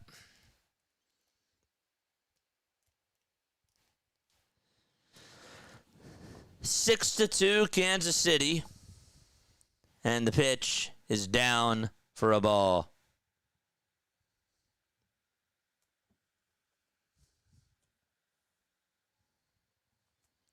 It's the 20th homer of the season for Sal Perez.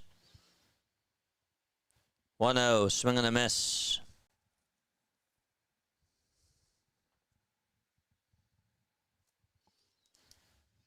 Michael Massey.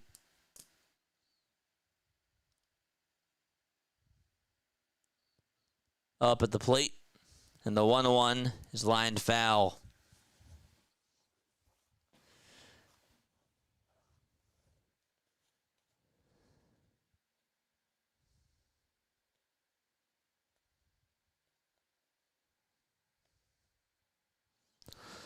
Nola comes set, kicks, delivers, and the pitch is down and away for ball 2.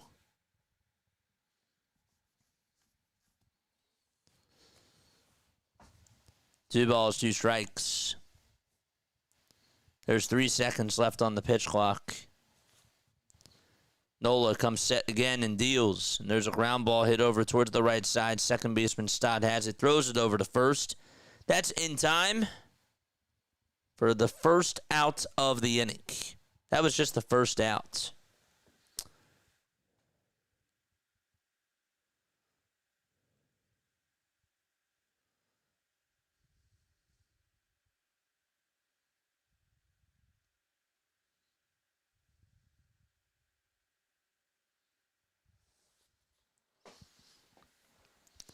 By the way, I was looking at the Dodgers bullpen last year and to see who the oldest guy that they had was.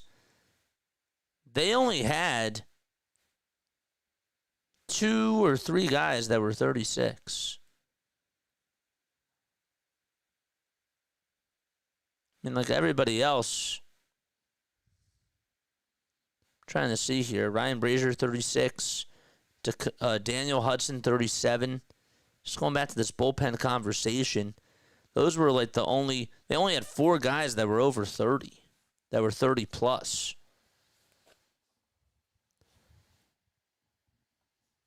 The ball's 2 strikes to Jonathan India. Nola kicks and deals, and the pitch is outside for ball 1. So it is 1 ball, 2 strikes.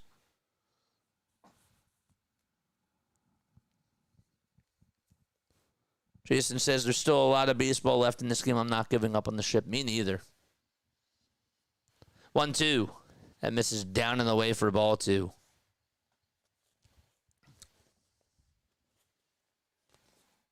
I ain't giving up either. 40 more subs for us to get to 7,400. 2 balls, 2 strikes. Nola comes set and deals, and the pitch is outside. Check swing. Did he go? He did not. So now the count is 3-2. To Jonathan India.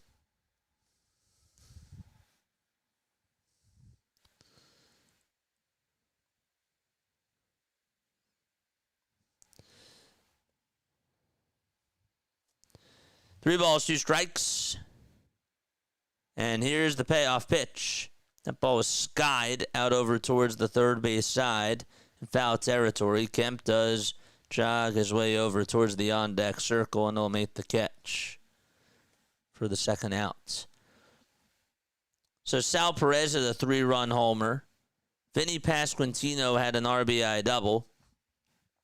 And that's how the Phillies gave up the lead in this top of the 6th. They did have a 2-0 lead going into the top of the 5th. Royals did tie it up. And then they took the lead. How they tied it up was on a 2-run shot by Jack Caglione. The pitch from Nola. That ball was fouled to Caglione. Us, Jason, stick together.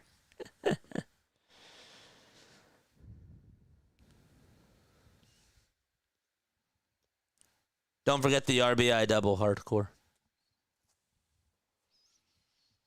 1 ball, 1 strike. Jack Caglione, 1 for 2. Batting .153 with 6 homers and 14 RBI. Just love joking with y'all.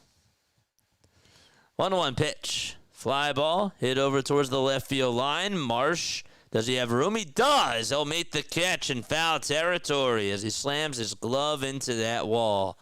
And we are going to the bottom of the 6th inning. Phillies do trail by 4 runs. It is a 6-2 ball game. Nice catch there by Brandon Marsh. So Caglione fouls out. And the top of the order due up for the Philadelphia Phillies. Okay.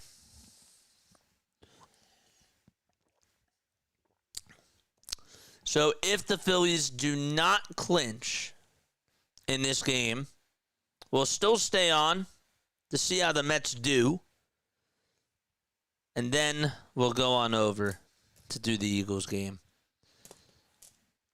So just wanted to let you know. You are going to have to give me some time. Again, we're probably going to be missing the first quarter of the Eagles game anyways because I do have to switch out the emojis and I also have to set up the new stream.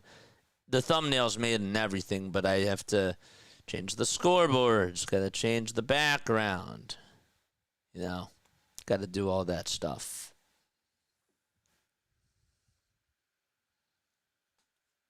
The yellow scoreboard must be broken. Let's try to refresh it again.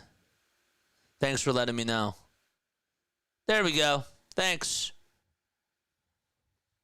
Thanks for noticing.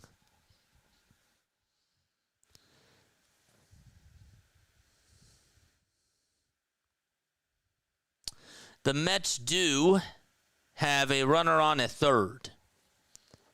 And again, they're scoreless. They're in the bottom of the 5th. So, in case you guys didn't hear that, you look at the screen. Didn't update yet, but I promise you there's a runner on over at third with 1 out.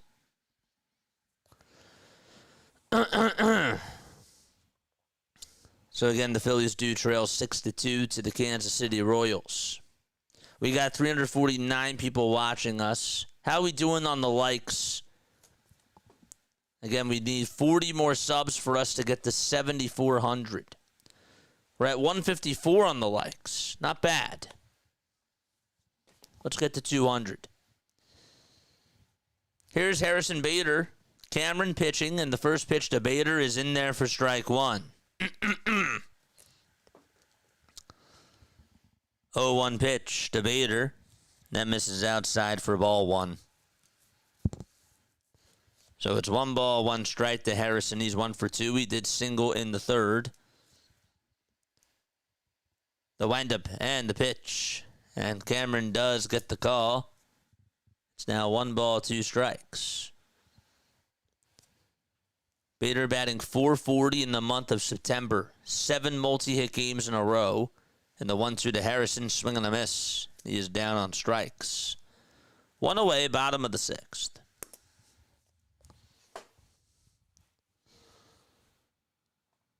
That was a good pitch.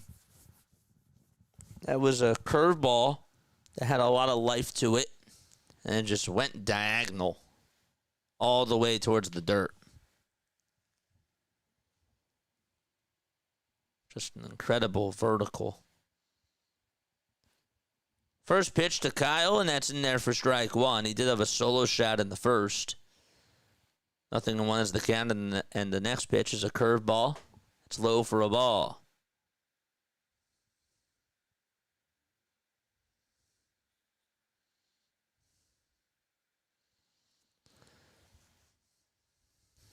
One ball, 1 strike. The pitch. That's outside for ball 2.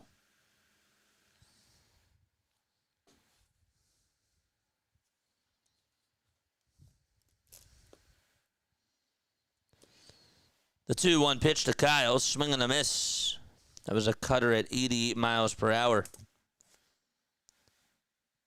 Schwarber and JT each had a solo home run in the first inning. Only 2 hits since then. 2-2 to Kyle. That's up high for ball 3.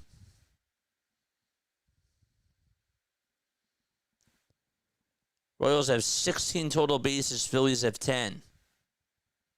Phillies have only left 1 runner on base. They've left 2. 3-2 pitch to Kyle. It's popped up over towards the first base side, and that's going to be caught. for out number 2 by Vinny Pasquantino.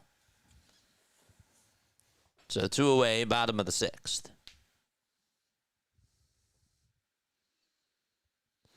Just to update you really quickly on the Brewers game, they are down 3-0 to the St. Louis Cardinals.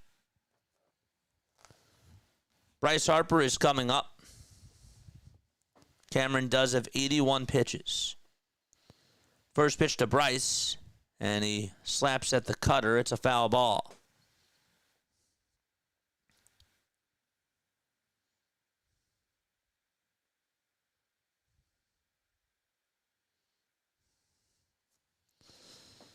The ball is 1 strike. The 0-1 pitch to Harper, and that ball is lifted out to deep center field. It's going back towards the track, but it'll stay in the yard, and it's caught on the track for out number 3. Looks good at first, but it just died. And we are going to go to the top of the 7th. It's still a 6-2 ball game. Kansas City in the driver's seat for right now. Jason says, this season Nola has had a tendency to struggle in the 5th and the 6th, but the Phillies lead MLB in late innings scored. Late innings scoring. That is correct. That is correct. For those of you that are new to my channel, hello. Hi, everybody. My name is Jason Joseph. This is Play by Play with JJ. If you are new, hit the thumbs up button. Subscribe to the channel. Turn on the notification bell icons too.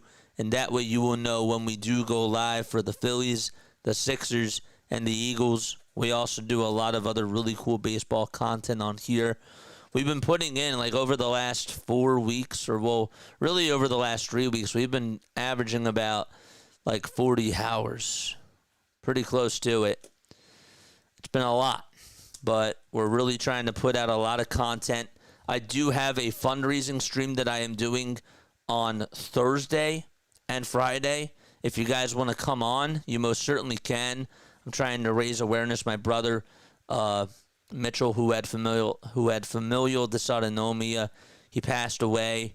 It was his 5-year anniversary on the first day of the month of September. And I'm going to be doing a long stream on Thursday. And, of course, during the Phillies game on Friday, we will be trying to spread awareness and have a fundraising stream. And I'm really, really looking forward to that. So I do hope that you guys can join for that and support the channel that way if you can. If you can just be there. I would really appreciate that. So we are going to the top of the 7th. Okay, Tim Misa is going to go out there to pitch for the Phillies. 11 games for him, a 2.77 ERA, 13 innings of work, 10 strikeouts, 4 walks allowed, 1 homer. Batters are hitting .220 against him. He's a left-handed pitcher, and so he will go out there on the mound. All right. Aaron Nola, his night is done. Nola started out fine, but ends up going 6 innings. He gives up 6 earned runs, 6 hits. Those 6 runs came in combined the 5th and the 6th inning. He gave up 2 in the 5th and 4 in the 6th. The ball is 1 strike. Mets did just take a 1-0 lead in the bottom of the 5th. 0-1, foul ball. Juan Soto had an RBI ground out to make it 1-0. The ball is 2 strikes to Carter Jensen here in the top of the 7th. Misa comes set and deals, and the pitch is outside for a ball.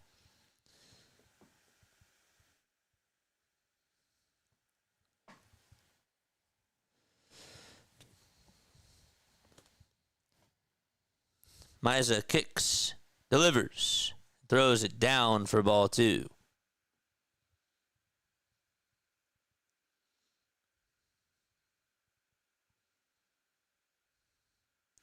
Adam, thank you so much for being on here. Salute to you, my friend.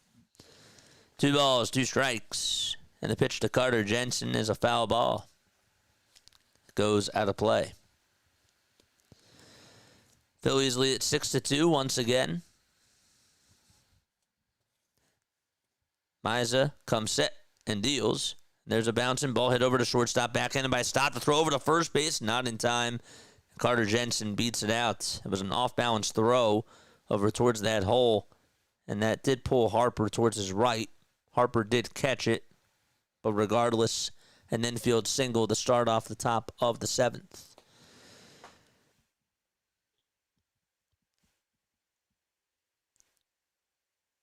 So Kyle Schwarber and JT had solo home runs in the bottom of the 1st. And then Jack Caglione hit a 2-run shot to tie it up in the top of the 5th. Vinny Pasquantino had an RBI double in the top of the 6th. And then Sal Perez hit a 3-run shot in the top of the 6th, too. That's how we have a 6-2 ball game. Pitch number 1 to Randall Grichuk. That's down for a ball. 1 ball, no strikes. 5 seconds left on the pitch clock. And the 1-0 delivery, swing and a miss. Randall did pinch hit in last night's game. Did not get a hit, though.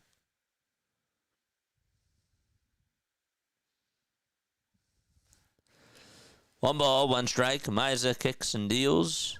That ball was bounced foul.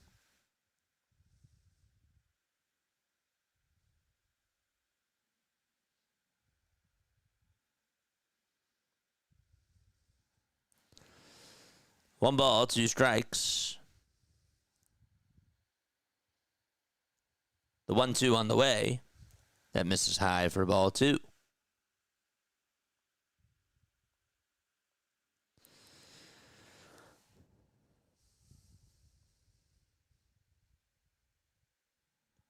Weird. 2-2 pitch. Swing and a foul tip into the glove for strike 3. There's out number 1.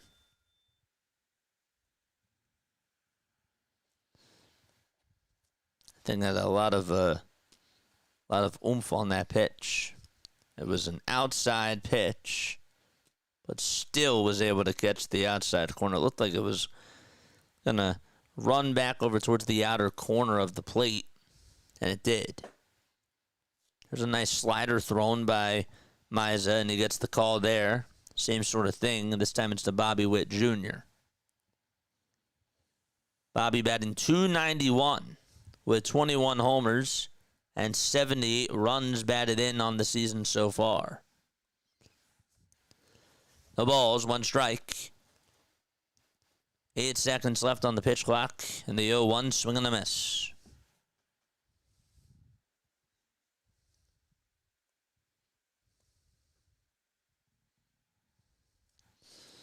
No balls, 2 strikes to Bobby Witt Jr.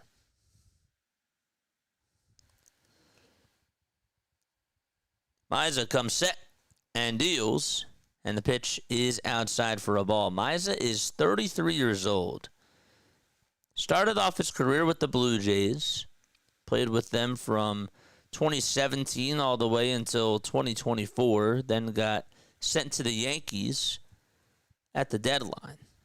1-2 pitch to Bobby. Strike 3 called.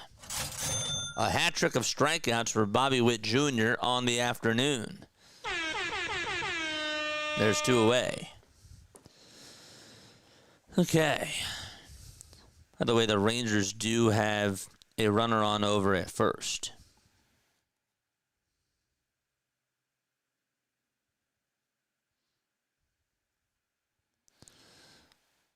One ball, no strikes.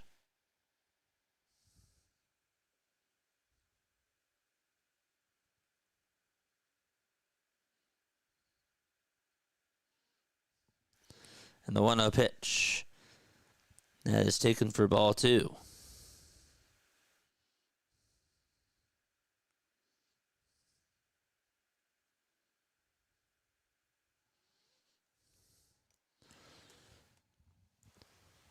The 2-0 delivery.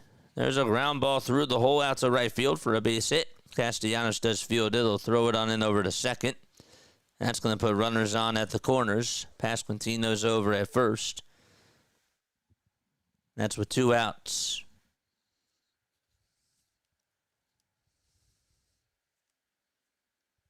So Carter Jensen heads on over to third. Maikel Garcia is coming up to the plate.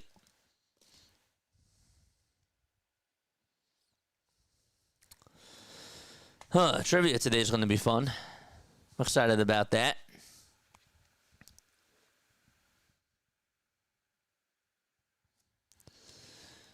Two away, top of the seventh. Miza gets set at the belt and deals. And the pitch is low for a ball.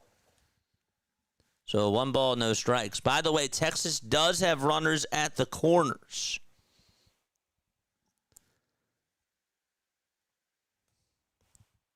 However, a double play just ended the inning. Just now. So Texas is still down 1-0 to the Mets. 1 ball, 1 strike. The pitch. It's inside for ball 2. So it's 2 balls, 1 strike.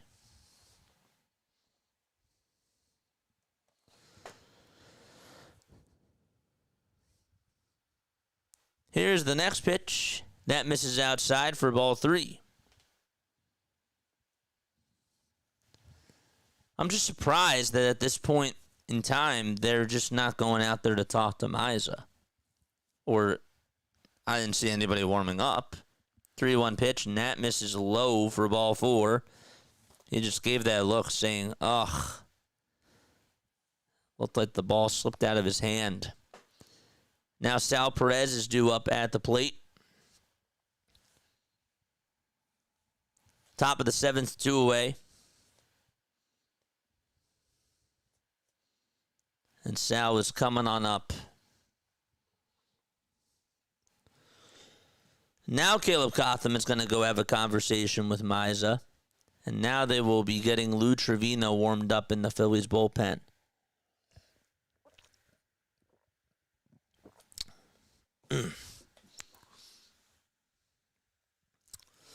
For the Mets, Noel McLean has gone 5 innings. He's given up 4 hits, no runs. He has struck out 7 batters on 92 pitches. Jacob Latz, though, pretty good day for him. 4 2/3, 1 earned run. Did allow 4 walks, which wasn't so good, but did do his job. So we got bases loaded here in the top of the 7th. Not really an ideal spot, to say the least. Especially with this guy up at the plate, who has 3 homers in his last 2 games. That's Sal Perez. The first pitch fouled away.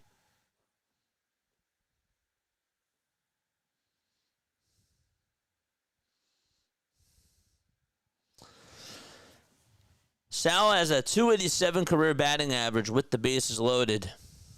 And he takes the 0-1 off the plate for ball 1. That sinker was not even close. Not even close at all. 1 ball, 1 strike. 2 away. And the next pitch, that slider misses for ball 2. That was also outside.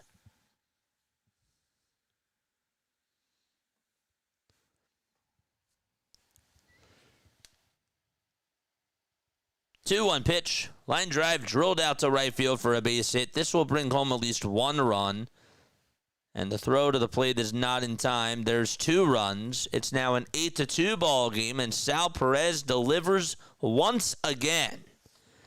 Caleb Cotham is going back out to the phones. So it is an 8-2 ball game now. Jensen and Pasquantino do score. And runners are over at first and third. Well, again, you fall behind in the count, and so you're missing your pitches, you're missing your spots, and you give up a pitch out over the middle of the plate. What do you think he's going to do? So Rob Thompson is going to go out there. That's going to be it for Miza, and they will bring in Lou Trevino to come on into the ball game. All right, so we do have a pitching change out in Philadelphia. Phillies will be back in just a few moments. And with that, we'll go check up on the Mets game really quickly. Again, we're still going to stay on. The Mets did just take a 2-0 lead now. So they're up 2-0 in the bottom of the 6th. A home run was hit by Brandon Nimmo. So not looking good there. Jacob Webb and Hobie Milner are warming up in the bullpen. They're actually going to take a timeout there. All right. I blame JJ for wearing gray. That color sucks the energy. Yeah, it's all my fault. Hot streak is over. That's it. That's it. It's all my fault.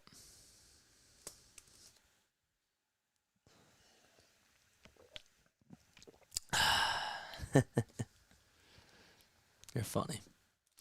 Guys, my name is Jason Joseph. This is Play-by-Play with JJ. We appreciate each and every one of you for being on here to support the channel.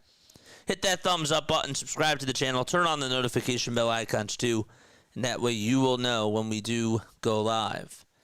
And it's hot up here. It really is. Don't forget, after this, we will be doing the Eagles game. We're still going to be finishing up the Phillies game, of course. And then we'll see how the Mets do. And if the Phillies don't clinch, then it is what it is. They'll have another day tomorrow. Look, if they lose this game, I'm still not mad. I'm still not mad. You're going to lose. Okay, this team was just on, what, a nice winning streak. They put together a very good stretch of games. Yeah, of course you want to win every single game. You're not going to win every single game. That's not rocket science. That's just a fact. Do I wish that they showed more fight in the beginning? Absolutely. Of course. But you are 9-1 over your last 10 games. And you've won 6 in a row. All right. Here's Michael Massey. The pitch. There's a ground ball. Hit over towards the right side. And the second baseman scoops it up. Throws it over to first. We're going to go to the bottom of the 7th. Phillies are down 8-2. All right. I'm going to ask you a Phillies trivia question. And if you get it right, you'll hear this. If you get it wrong, you'll hear this. So we were talking about how Ryan Howard has the most homers in a season in Phillies franchise history. And his record is 58. I'd like to know from you guys, who do you think has the single season record for most doubles in Phillies franchise history? And how many do you think that person has?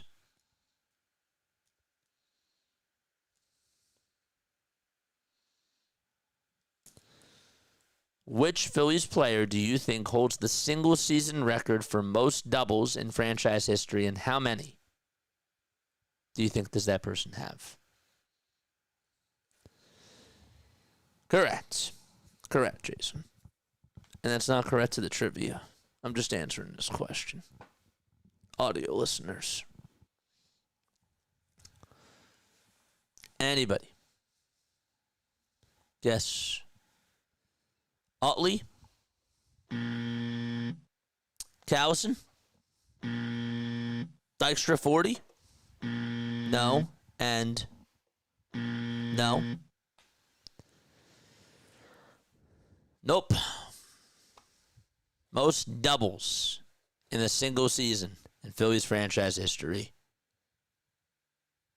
Schmitty, 38. Ashburn, 48. Rollins, 76.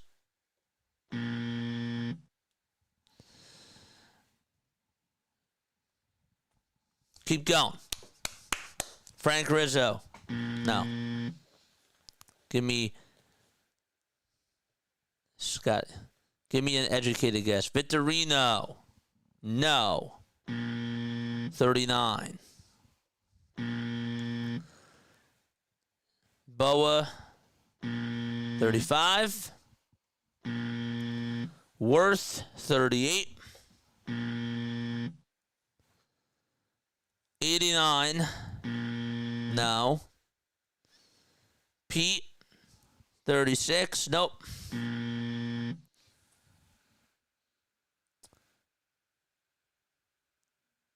Definitely not Pete Rose. Definitely not Pete Rose. Chuck Klein, you looked it up, but that's okay. You got 59. You looked it up. Chuck Klein with 59. But yes, good job. You got it. I'll give it to you, Sonic.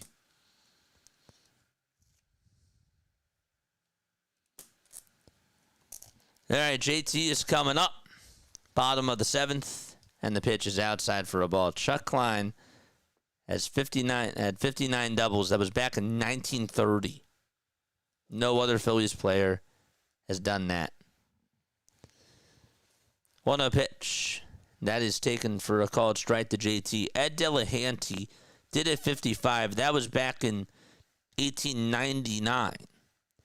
Now, Bobby Abreu did have 50 back in 2002. That's the third most. Chuck Klein also had 50 in 1932.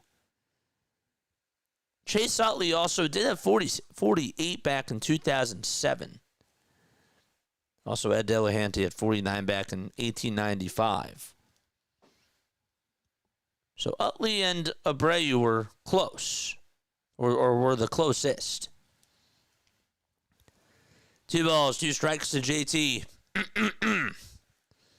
But thank you for playing Phillies Trivia.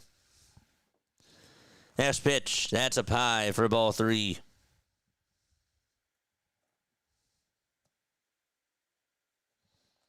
So 3 balls, 2 strikes. We're in the bottom of the 7th. There's 5 seconds left on the pitch clock, and the 3-2 pitch. Ground ball hit over to third base, backhanded by the third baseman, and the throw over to first is just in time to get Realmuto. I defer to Larry.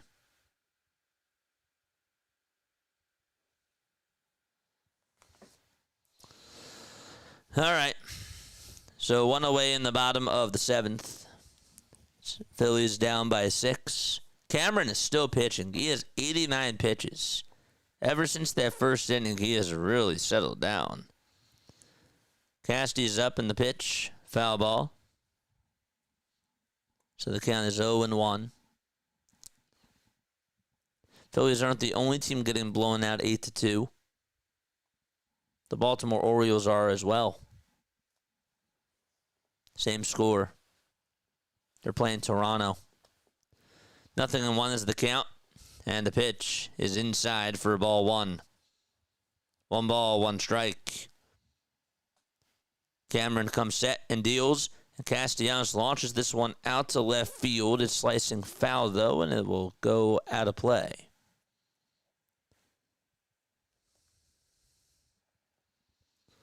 It is 1 ball, 2 strikes to Nick Castellanos. He is 0 for 2, by the way.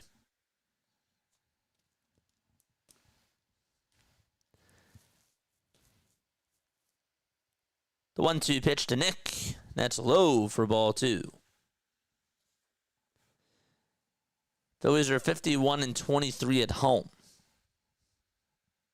which means that they're 28 games over 500, which is that is still the best home record in baseball.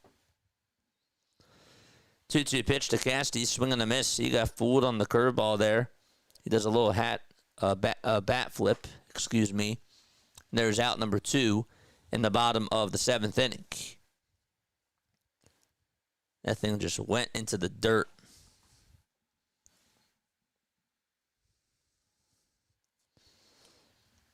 Now it's Brandon Marsh who comes on up to the plate. First pitch on the way to him. That's low for ball 1.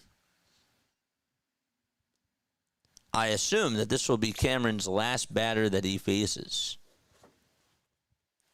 The 1-0 delivery. There's a slider that's in there for strike 1.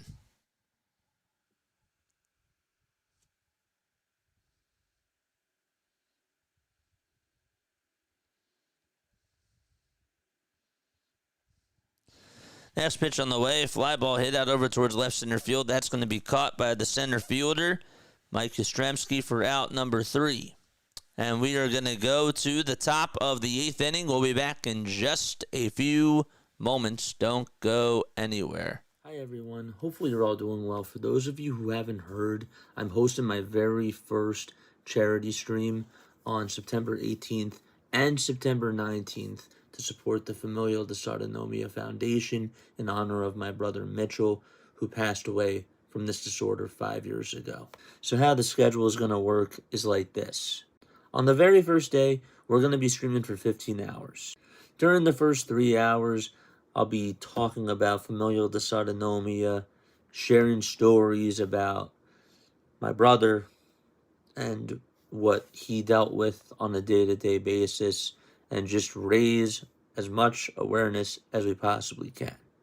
Then during the next 12 hours, we got MLB Diamond Zone, and we will be on doing our regular Diamond Zone stream. For those of you that don't know, MLB Diamond Zone is something that I came up with, and basically it's like NFL Red Zone, but it's for baseball. On the very next day, we'll do Diamond Zone again. That'll be from 6 o'clock up until 9:30, and then we got the Phillies game. They play at 9:40. They're taking on the Arizona Diamondbacks. So in short, we're going to be on for 22 hours. No ads will be played during those 22 hours. I am aiming to raise $500 during those hours of streaming. Again, no pressure to donate, but if you can, every little bit does help. If you could just spread the word, share the post that I posted on my community tab, I would really appreciate that. I'm just looking forward to making a difference together with you guys and doing this in honor of my brother Mitchell. I think he'd be really proud, and I'm really excited about this. Let's do some good. All right, here we go. Top of the 8th inning, first pitch. And Otto Kemp is going to catch a pop-up over towards the third base side. And that is going to be caught for out number 1. The good news, if there is any quote-unquote good news, the Rangers do have a base runner in the top of the 7th. With 1 out.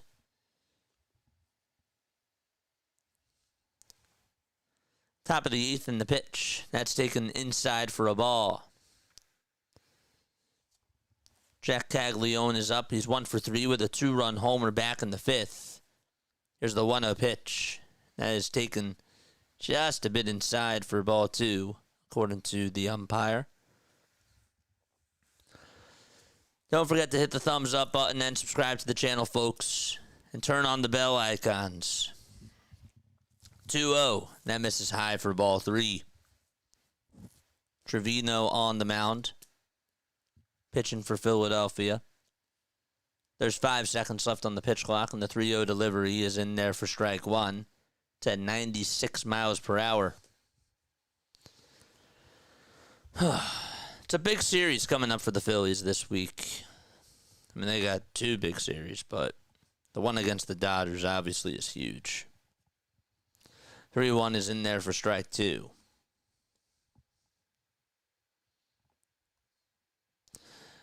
Monday, tomorrow, you got Ranger pitching. Dodgers have not decided on a pitcher just yet. 3-2 pitch, and that's taken outside for ball 4. Christopher Sanchez is pitching on Tuesday. He'll be going up against Emmett Sheehan. And then Wednesday, all the games are at 10:10, by the way. Zeus will face Snell. The pitch. That ball is popped up out over towards the right side. That is going to go out of play. The ball is 1 strike there.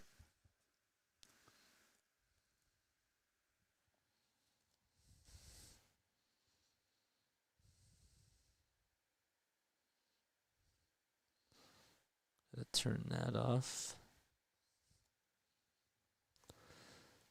0-1 delivery. That ball is swung on and missed. So it's no balls, 2 strikes. We're in the top of the 8th. Royals lead at 8-2. Phillies took the first 2 games of the series, but they've given up 9 hits today. Nola started off fine and then just didn't do well in the 5th and the 6th inning. 0-2 on the way. Another foul ball. I believe JT dropped that one too. That's his 3rd foul ball that he's dropped. Foul tip.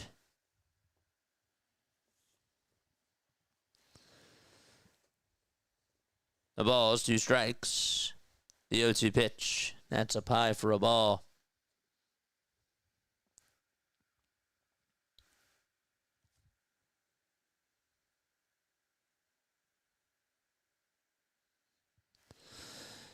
John Schreiber's warming up in the Royals bullpen. 1-2 delivery. Fly ball hit out over towards center field. That's going to be caught over on the track by Harrison Bader. He had to turn over his shoulder. He caught it, and there's 2 away. Just to update you on the Mets game really quickly. Okay, it is a 2-0 score.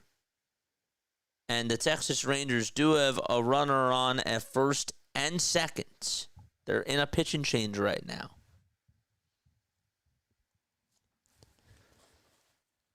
Two away, top of the 8th. Randall Grichuk is up. And the pitch to him is called a ball. So it's 1 ball and no strikes. That's not going to cut it. Nope. The 1-0 delivery. That's up high for ball 2.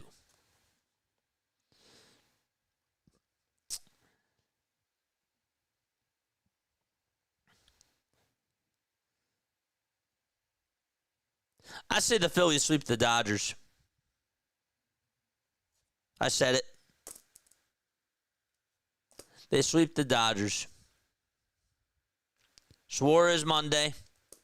Sanchez Tuesday. Luzardo Wednesday. 3 balls, no strikes. The 3-0 pitch. Foul ball. You heard me. You heard me. Sweep the Dodgers out at Dodger Stadium. 3 balls, 1 strike. 3-1 pitch, swing and a miss. That was at ball 4.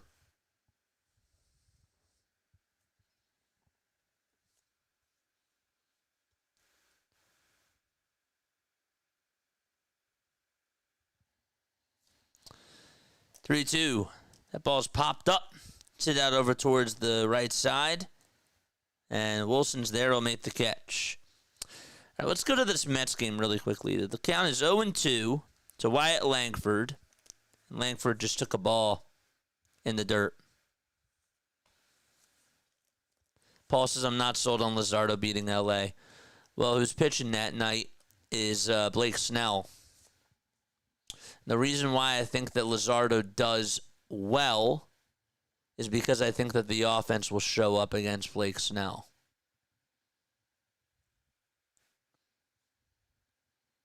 Now, history will tell you that he struck out 11 in his last outing against the Rockies. But then before that, he gave up 5 earned runs in 5 innings against the Pirates. Also 3 earned runs in 5 1/3 against the D-backs. 2-2 pitch to Langford. Check swing. Did he go? No, he did not. And so the count is 3-2. I'm going to say that they sweep them. I am. Call it a hot take. Call it not a hot take. Bold statement by me, I think. 3 balls, 2 strikes. And the payoff pitch is down for ball 4. All right. So the tying runs over at second, and the Mets will take a timeout here. Let's go. Are the Dodgers just not scary this year, or are they waiting for the postseason to start? I don't know, man. I think we sweep them. George! And I'm putting a stamp on it, too. I really am. Timeout taken in this Mets game. Again, if the Mets do lose, the Phillies do win the NL East. And they do get a bye. Or sorry, they win the NL East and they get into the playoffs. Tomorrow it's Ranger. They're saying it's Ranger versus MHG and tomorrow, but ESPN said that that was Tuesday. All right. Check up on those Mets right now. Reed Garrett pitching against Jock Peterson. First pitch to him, swing and a miss.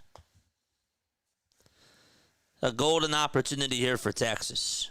Come on. This would be nice. Kemp just grounded out over to short. There's one gone there. The pitch to Peterson. Line drive, base it out to right field. One run will at least score. Smith is going to score. And the next run will score 2. And we're tied in the top of the 7th inning.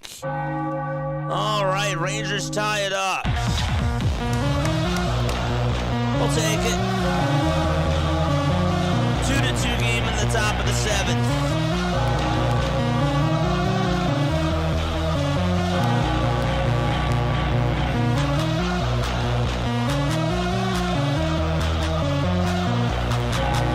Good for Jock.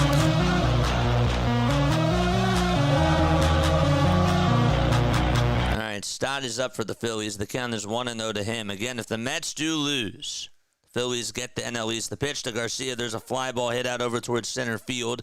That's going to be caught, and the Mets are going to go to the bottom of the 7th inning.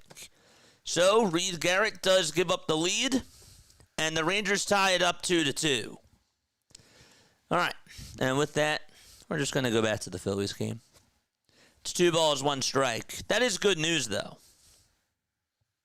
That is good news.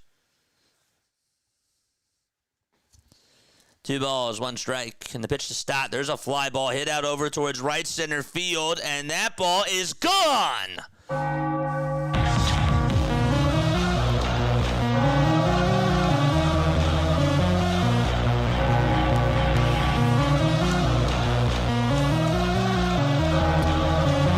Stott does have a hot stick.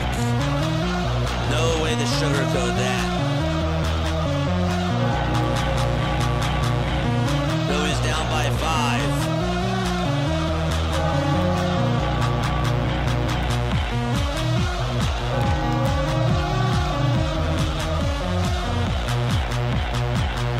So now it's Wes Wilson that comes up to the plate, and the first pitch to him, that's in there for strike 1. Nice. Rangers just tied with the Mets. Yeah, you must have missed that. I just called it. The ball is 1 strike, and the 0-1 pitch is down in the way for a ball. Ball. 1 ball, 1 strike. 5 seconds left on the pitch clock. There's the 1-1. There's a ground ball. It's hit over to third base, and the throw over to first is in time. Sonic says, I'm not disagreeing, just odd that some betting sites have the Dodgers still winning the same odds of the World Series as the Phillies and better than the Brewers. Vegas doesn't always get it right, but it's still odd. It's not even. Good dad joke, right? I try. 2 away, bottom of the 8th. 5 seconds left on the pitch clock. That was one of my worst dad jokes, but I'm okay with it. Bader is coming up, and the first pitch to Harrison Bader. It's popped up out over towards the first base side, and the catch is made by Vinny Pasquantino. The Phillies do cut the deficit. It's an 8-3 ball game as they go to the 9th inning. Again, after the Phillies game is done, we'll see how the rest of the Mets game does finish. And if the Mets do lose, the Phillies win the NL East. So we'll still take that. All right. One more step off. I'll be right back. Hi, everyone. Hopefully you're all doing well. For those of you who haven't heard, I'm hosting my very first charity stream on September 18th and September 19th to support the Familial Dysautonomia Foundation in honor of my brother Mitchell, who passed away from this disorder 5 years ago. So how the schedule is going to work is like this. On the very first day, we're going to be streaming for 15 hours. During the first 3 hours, I'll be talking about familial dysautonomia, sharing stories about my brother and what he dealt with on a day-to-day basis, and just raise as much awareness as we possibly can. Then during the next 12 hours, we got MLB Diamond Zone, and we will be on doing our regular Diamond Zone stream. For those of you that don't know, MLB Diamond Zone is something that I came up with, and basically it's like NFL Red Zone, but it's for baseball. On the very next day, we'll do Diamond Zone again. That'll be from 6 o'clock up until 9:30, and then we got the Phillies game. They play at 9:40. They're taking on the Arizona Diamondbacks. So in short, we're going to be on for 22 hours. No ads will be played during those 22 hours. I am aiming to raise $500 during those hours of streaming. Again, no pressure to donate, but if you can, every little bit does help. If you could just spread the word, share the post that I posted on my community tab, I would really appreciate that. I'm just looking forward to making a difference together with you guys and doing this in honor of my brother Mitchell. I think he'd be really proud, and I'm really excited about this. Let's do some good. All right. Phillies are going to the top of the ninth inning. They trail 8-3 to the Kansas City Royals, and the pitch is taken for a ball. I believe Mullins struck out for the Mets, so that's good. 1 ball, no strikes. The Bobby Witt Jr. And the next pitch is taken for a called strike. So it is a 1 ball, 1 strike count. The next pitch, there's a fly ball hit out over towards right field, and that ball is going to go. Bobby Witt Jr. just hit a solo homer out to right. And that makes it now a 9-3 ball game in the top of the ninth inning. All right. With that, I think we're just going to go to the Mets game at this point. I don't usually do this, but it pretty much looks like it's out of reach. I will keep you updated on the Phillies game, but again, if the Mets do lose, I still want them to clinch. 9-3 ball game in the top of the ninth. That's the 22nd homer of the season by Bobby Witt Jr. Alvarez is up for the Mets. Again, they had a 2-0 lead. And then the Rangers tied it up on a 2-run single from Jock Peterson in the top of the 7th. 0-2 pitch to Francisco Alvarez is taken down for a ball.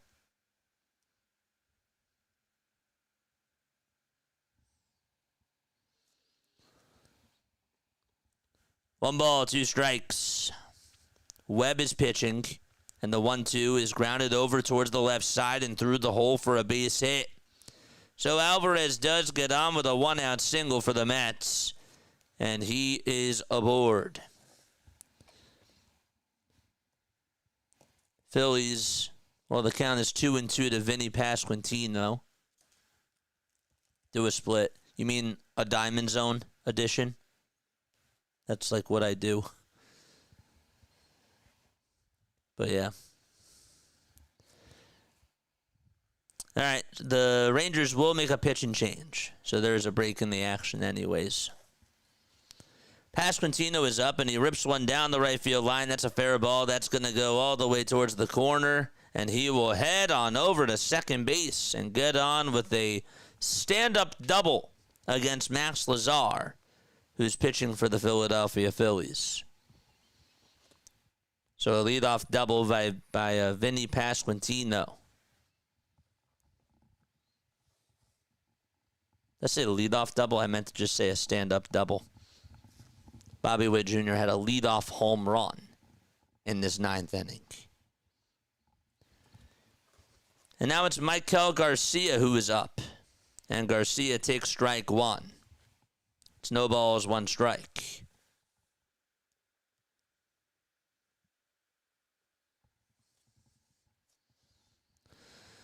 The ball's 1 strike.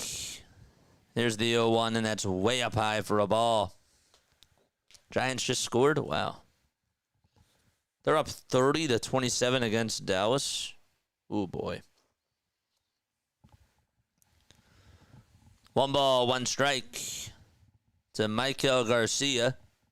And the 1-1 line drive, base it out to left field. And so Pasquantino will stop on over at third. And that's going to put runners at the corners. So there's runners over at first and third here in the top of the 9th inning.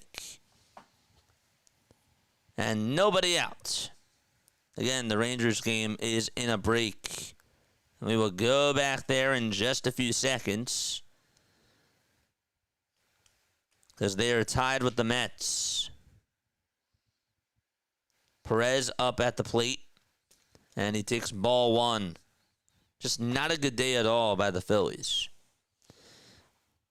But no need to get upset, at least in my opinion. They were due. All right, Mets are back on. So we're going to pivot to that game. Francisco Lindor is up. The count is 0-1 to him. And that game is in the bottom of the 7th. There's 5 seconds left on the pitch clock, and the 0-1 is down for a ball. Sal did pop up for the Kansas City Royals.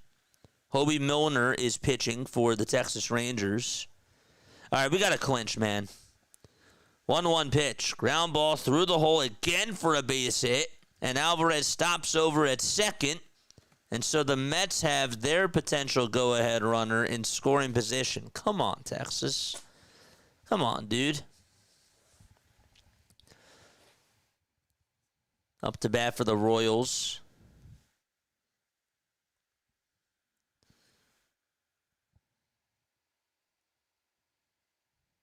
It's going to be Tolbert. Juan Soto up at the plate for the New York Mets. And there's a wild pitch, but the runners are going to stay put over at first and second. Tolbert sends one out over to deep right field, and that is caught by Nick Castellanos. However, Pasquantino does score on the sac fly. It's now 10-3 Kansas City.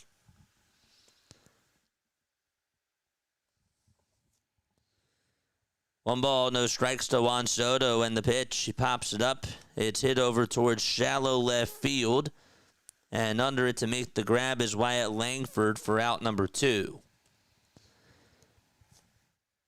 So the Phillies do trail 10-3.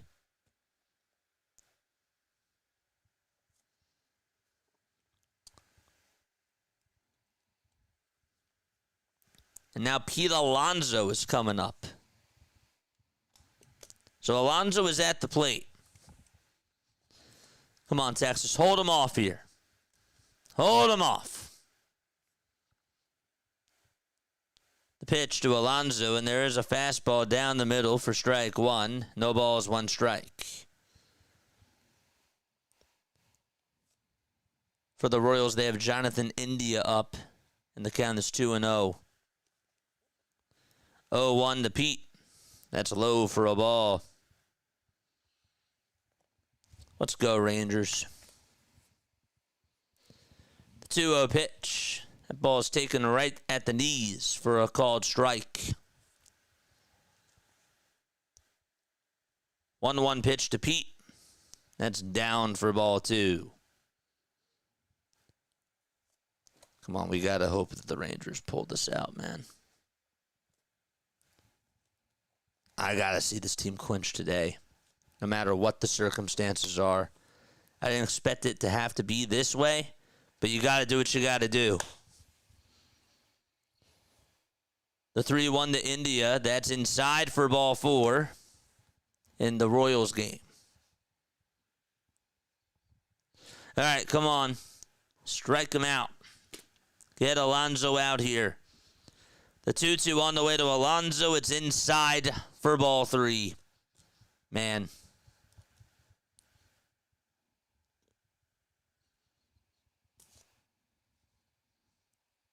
Royals still have runners on at first and second.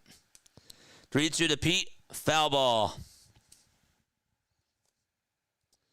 And Alvarez has to go back on over to second.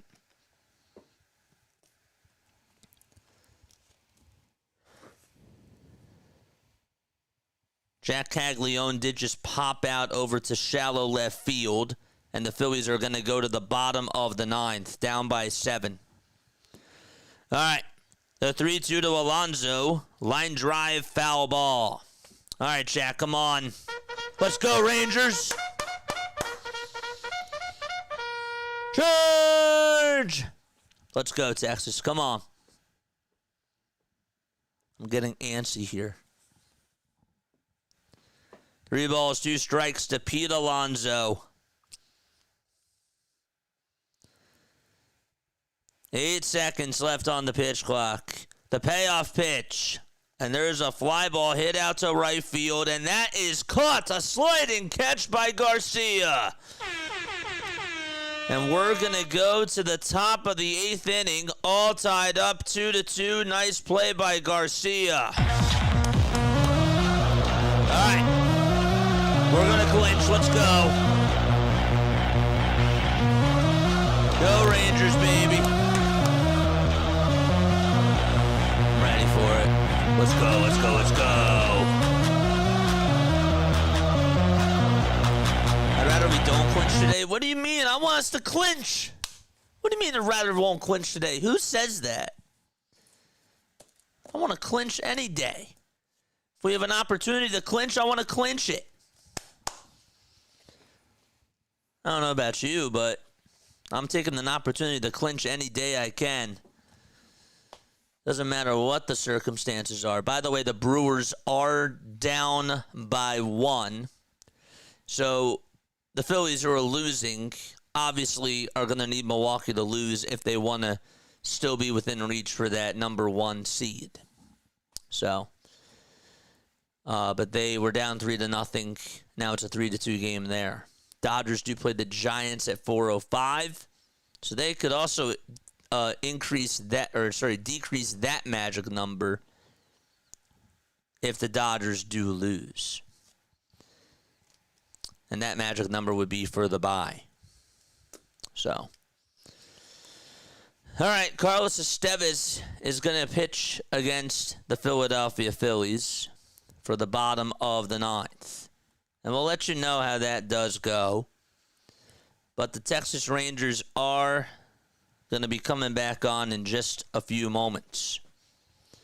So Estevez is going to pitch here in the bottom of the 9th.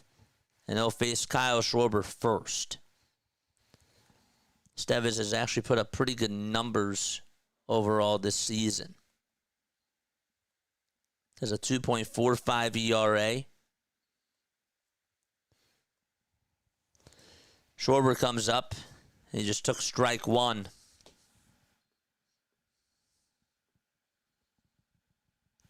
Agree, JJ. You got to clinch. Doesn't matter. I clinch it when the airplane hits turbulence. Schwarber popped it up out over towards the right side of the infield, and that is caught by Vinny Pasquantino. So there's out number 1 in the Phillies game. All right. All right, let's go to the Mets game. Tyler Rogers is going to pitch for the New York Mets. 70 innings and 73 appearances. And Rowdy Tellez is up, and he takes the first pitch for a strike. The second pitch is in there for strike 2. Rowdy is 2 for 3. He has a pair of singles.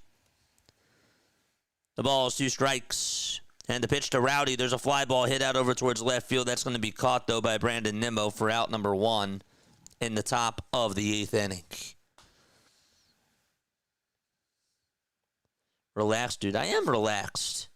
Who just doesn't want to clinch? I've never heard of anybody say, oh, I don't want to clinch today.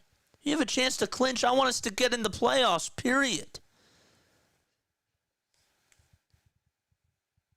You don't say, like, when you're sick, well, I want to get better tomorrow. No, you want to get better today. 2 balls, 1 strike. We're in the bottom of the 9th.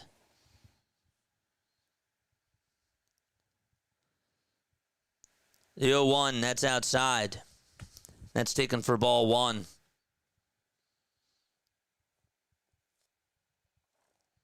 I have an appointment with the doctor. I'll just go tomorrow. Well, you could actually get it today. I'll just go tomorrow. I don't want to go today, man. 1 ball, 1 strike in the pitch. Ground ball hit over to second base. McNeil has it, throws it over to first, and that's in time. And there's out number 2 in the top of the 8th inning. Harper did get on for the Phillies. He's over at first. Michael Hellman is coming up to the plate for the Texas Rangers. Singled and scored a run. And the pitch. And that's outside for ball 1. 1 ball, no strikes. Estevez pitching for the Royals. But the 1-0 pitch here is taken for strike 1. JT just flied one out to left field, but that's going to be caught for out number 2 in the Phillies game. Phillies are down to their final outs. Meanwhile, Hellman is going to ground out over towards second base, and the Mets are going to go to the bottom of the 8th inning, still tied 2-2 against the Texas Rangers. So with that, we'll just go see the Phillies get their final, down to their final outs. 2 outs in the bottom of the 9th inning for them. They do trail by 7. Took Estevez 8 pitches to get 2 outs. And Harper on base, too.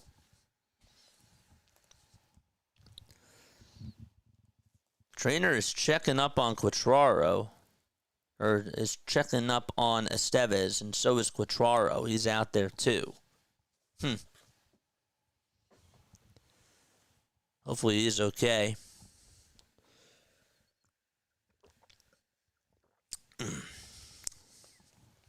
And Estevez is going to come out of the game. Wow. Carlos Estevez is going to come out of the game. And there will be a pitching change just to stall for more time. I shouldn't have said that. I really hope he's okay. I do. I really hope he's okay. That sucks for Estevez. But it technically is stalling for time for the Phillies, because what are the chances that they come back? Not high. All right. Rangers and Mets are still in a break. They're going to go to the bottom of the 8th inning. They're tied 2-2. Again, if the Mets do lose, the Phillies do get in the playoffs that way, and they clinch the NL East. Once this game is done, once the Mets game is done, I will take a step off. Okay, I have to, I'm dog sitting. I got to go take care of the dog. And I also have to set everything up for the Eagles stream, including the emojis. So we'll probably be on, I assume, by the second quarter. I assume that that's when we'll be on by. So I just wanted to let you know. I did post it in my community tab. I did post it over on the Eagles side of things too. So I did give you all a heads up. All right, Mets are in the bottom of the 8th. Brandon Nimmo is up. It's 0-1 to Brandon Nimmo. Garcia is pitching. And the 0-1 pitch, and that's in there for strike 2. That was a fastball at 94 miles per hour.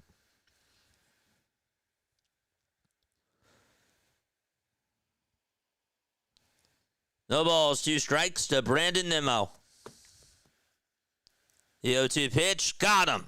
On the inside corner at the knees for a called third strike. There's out number 1 in the bottom of the 8th inning. All right, chat. So, look, not a good day by the Phillies. And, you know, I'm not mad about it. I'm really not mad about it at all. Disappointing, yeah. Of course, any loss is disappointing. But you still did your job. You won 2 out of 3. And I know that people are still going to want that number 1 seed. But, look, they won so many games in a row. I feel like that they've played good baseball. And you're allowed to have a stinker every once in a while. The pitch. There's a fly ball hit out over towards right field. That's going to be caught. There's out number 2 in the bottom of the 8th inning. Jeff McNeil is up for the Mets. And McNeil takes strike 1 at the knees.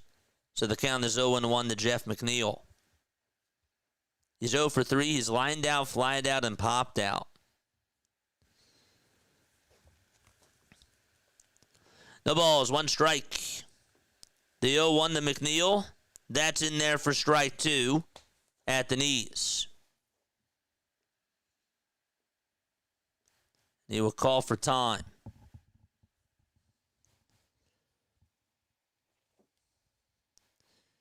Royals are still letting their new pitcher warm up.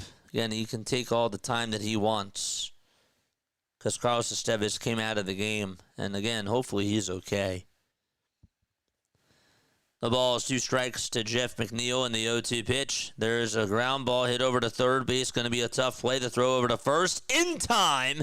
And there's out number 3. We're going to go to the top of the 9th inning. Tied up 2-2 out in New York. And now Nick Castellanos comes up for the Phillies. We'll just go back there in the meantime. First pitch was in there for a strike. Second pitch is down for a ball. So it is 1 ball and 1 strike.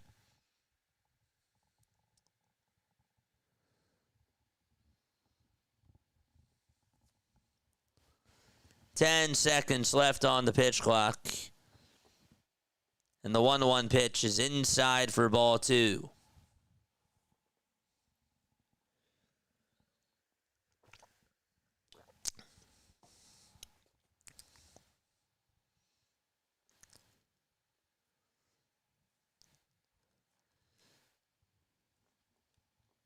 Two balls, 1 strike to Nick Castellanos, and the next pitch is grounded foul. That one does go out of play. But they actually said that the ball hit him. Or was it interference? Nope, they call it interference, and so Casti will take first base. Another catcher's interference. This has to be a record for catcher's interferences this year. It really does. It's ridiculous. Carter Jensen's glove made slight contact with it. So catcher's interference is why Castellanos is over at first. Now Brandon Marsh is coming up to the plate. They are now challenging to see if that is catcher's interference. All right. So the Mets and Rangers are going to the top of the 9th inning. They brought out the trumpets for Edwin Diaz.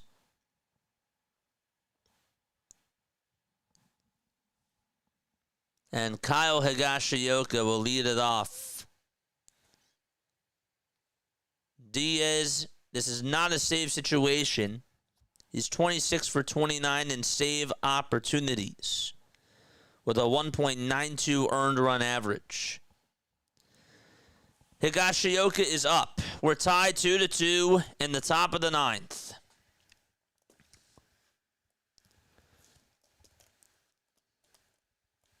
Diaz kicks, deals, and the pitch is inside for ball 1. They're still reviewing that play in the Phillies game. 1 ball, no strikes to Kyle Higashioka. Diaz kicks, fires. Check swing. Did he go? He did. And so the count is 1-1. All right, chat. Sorry, I'm using that as a tripod stand. 1-1 pitch. Swing and a miss. And now the count is 1-2. Let's go. Charge! Sean Armstrong is warming up in the Rangers bullpen.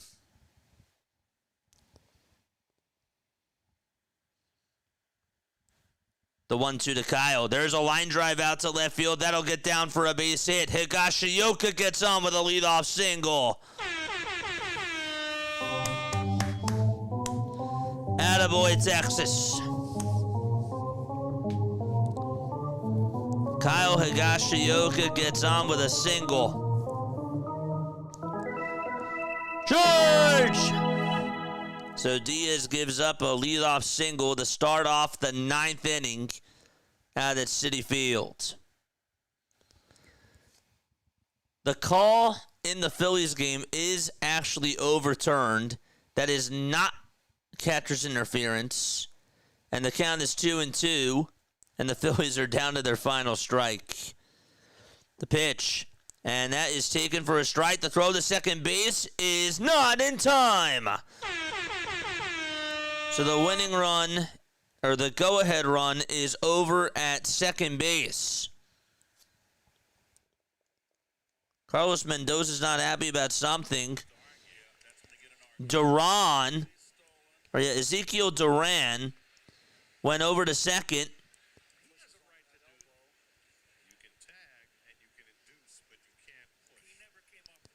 And they're saying that Lindor pushed him.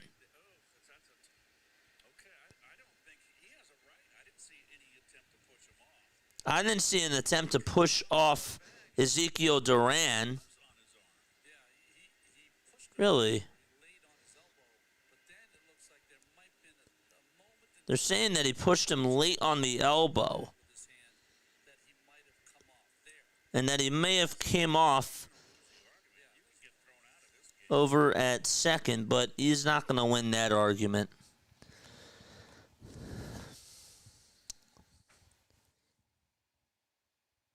Casty just grounded out over towards shortstop, and the throw is in time, almost wide, and the ball game is over. Unless the Phillies decide to challenge it. Rob says hold it, and the game is over. Didn't want to challenge it, even though they were down to their final out. All right. No balls, one strike. Freeman's on the show bunt, and it's bunted back over towards the mound, and the throw over to first is in time. The runner from second does go on over to third. All right, so we're staying here. Phillies couldn't do their job. Magic number to clinch the NL East is still at 1. And we're still keeping our eye on this Mets-Rangers game. Again, it's in the top of the 9th. Smith is up, and the pitch. There's a line drive that's caught at short, and getting doubled up is Duran over at third. And that's how the inning ends. A 6-5 double play. What was he doing off of third base like that? Dude, come on. He was so far off the bag. And so the Mets will try to walk it off in the bottom of the 9th inning. Unbelievable. And yeah, just a bad outing today from the Phillies. Just a bad day all over. They started off fine, and then they just, Aaron Nola unfolded, and, you know, you just laid an egg. That's all I can really say. You just laid an egg today. Really. But all right, so we're sticking around for this Mets game to see if the Phillies can clinch this way. Still want to be there for that. Update me on the Birds game. Let me know how it's going. I just need to see the Phillies clinch. I'm selfish. I know I'm crazy. But yeah. All right. Hit that thumbs up button. Subscribe to the channel. Turn on the notification bell icons too, and that way you will know when we do go live. My name is Jason Joseph. This is Play-by-Play with JJ. We'll see if the Phillies can still clinch. We'll see if they can still clinch with a Mets loss. They're going to have to do it in extra innings. They're going to have to do it in extra innings. There's no doubt about it. Ay, ay, ay. Man, it is so hot up here. So hot.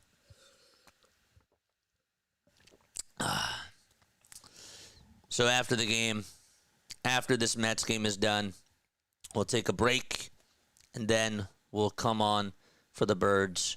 Probably, I would say, it's probably going to take till the beginning of the second quarter. Ay, ay, ay. Thank you all so much for tuning on in, chat. I really appreciate all the love and the support, man. I really, really do. What we're going to do right now while we're in this timeout here is we are going to charge the iPad. That's probably a smart decision. Get that thing charged. Again, this is not my regular setup because I'm not home. All right. Rangers are going to try to hold on to the lead here. Bottom of the ninth. Up to bat is Jeff McNeil, or Brett Beatty, to lead things off. First pitch to Beatty, it's downstairs for ball one. Acuna waits in the hole.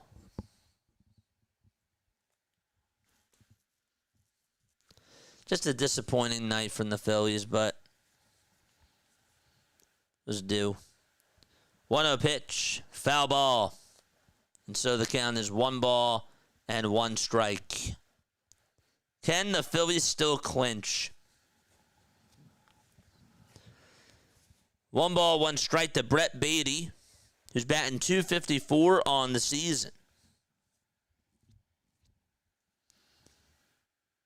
Armstrong kicks, and he fires, and the pitch is outside for ball two.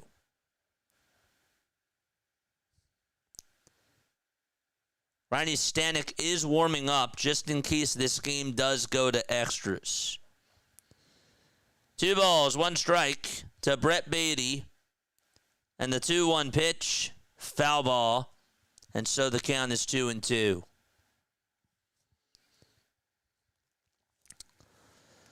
Oh, man. Cedric Mullins is in the on-deck circle. Come on, Armstrong. The 2-2 delivery. Swing and a miss. Out number one. All right, come on. Let's get two more. Let's get two more, baby. Come on. Come on, let's go. That was right down the middle. Looked like it was a fastball, too, and Brett Beatty was late. So now Cedric Mullins is up at the plate. One away, bottom of the ninth, and the pitch, swing and a miss. And so the count is 0-1. Phillies can still clinch if the Mets lose. The ball is one strike. The 0-1 pitch on the way, and that's high for a ball. Want the Mets gone. I do too, man. I want them gone too. 1-1 strike. The 1-1 pitch to Mullins. That's down for ball two. Please keep me updated on the Birds game.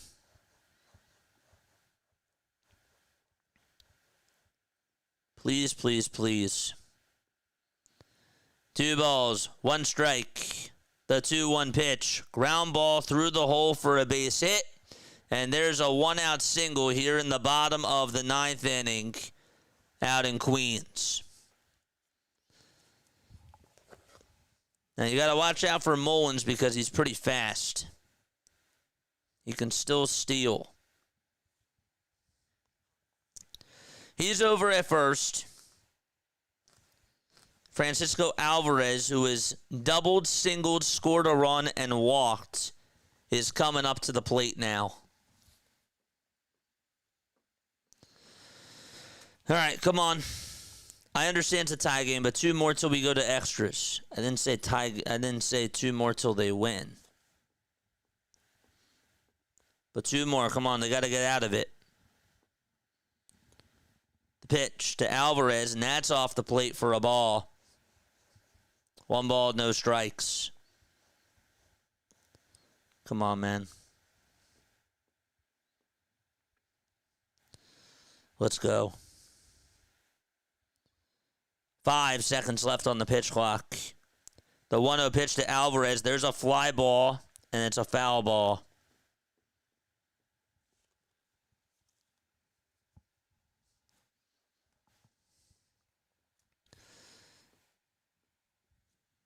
Alvarez is up. Up next is Lindor. A double play here would be huge. 1 ball, 1 strike.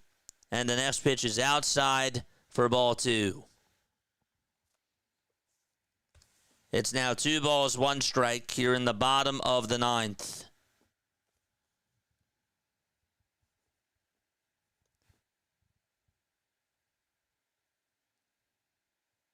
Two seconds left on the pitch clock, and the 2-1 pitch is in there for strike 2.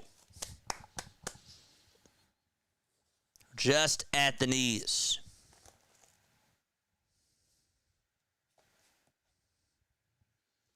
Armstrong will get set at the letters. He kicks, he deals. There's a fly ball hit out over towards right field. It's slicing foul, and it will go out of play. And so another foul ball. Alvarez's average is at 259. Noel McLean started off the game. He did well. But he will not get the win. He'll get a no decision. 2-2 pitch to Alvarez. Strike 3 called. Got him looking at the knees. What a battle there. That was awesome. So there's 2 outs in the bottom of the 9th. Alvarez goes down looking. And 1 more out to go till we go to extras. It'll be Francisco Lindor who comes on up to the plate. Batting on the left side, he's 1 for 2. Armstrong kicks and fires, and the pitch is grounded over towards the right side. Diving stop by the second baseman. Throw over to first. Got him! We're going to extras, baby. Nice play. Very good play over at second base. Cody Freeman had an awesome diving stop.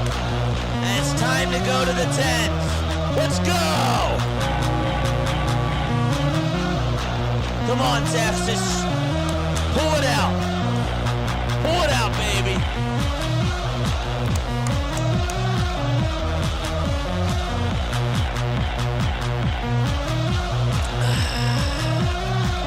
Pull it out. All right, how we doing on the Birds game? How we doing on the Birds game? 5-yard penalty on Chris Jones. Okay. Just let me know yard markers, downs, who has the ball. I would appreciate that. Again, thank you all so much for tuning on into this extra coverage. We got to see the Phillies clinch. Got to see them clinch. We are doing the Eagles game. I got to see the Phillies clinch, Marshawn. I got to see them clinch. If the Mets lose, then the Phillies get into the playoffs and they win the NL East. Oh, man. How about some Eagles info? If you guys saw my post, I literally just said in my post to my community, I said that we're going to see the Phillies clinch. I did say that. That is first. Got to check out my post. I did say it in my post. I was straightforward. Said I got to see the Phillies clinch today. So if the Mets lose, the Phillies get into the playoffs and they win the NL East. We're in the top of the 10th. It is 2-2. The Texas Rangers are coming up. I'll probably be on for the second quarter because after this I also have to take the dog out too. I'm also dog sitting. Josh Smith is over at second. Time is going to be called. There was a baseball that was on the field out in right. Juan Soto went to go pick it up and give a souvenir to another fan. Wyatt Langford is due up.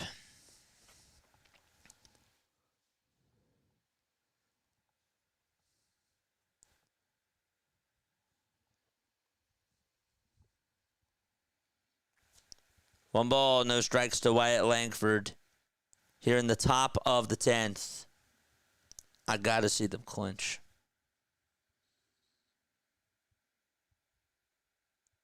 The 1-0 pitch. That's in there for a strike. So it's 1 ball, 1 strike. Eagles do have the ball. We're already 4 minutes into this drive.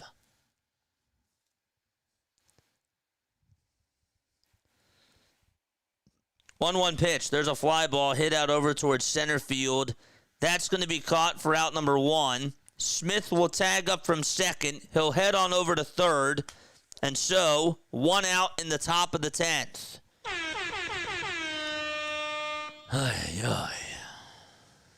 All right. It's a 4th and 5 at the 50-yard line, and the Chiefs are going to get the ball back. Okay. All right, come on. Let's go. Jock Peterson is up, and the pitch is taken up high for a ball. 1 ball, no strikes to Jock Peterson in the top of the 10th inning. The 1-0. That's up high for ball 2. Stanek's pitch was at 99 miles per hour. Mets, by the way, are 5 and 6 in extras. The Rangers are 9 and 5. The 2-0 pitch. There's a swing and a miss to Jock Peterson. And so that makes the count now 2-1. Adolis Garcia does wait in the on-deck circle.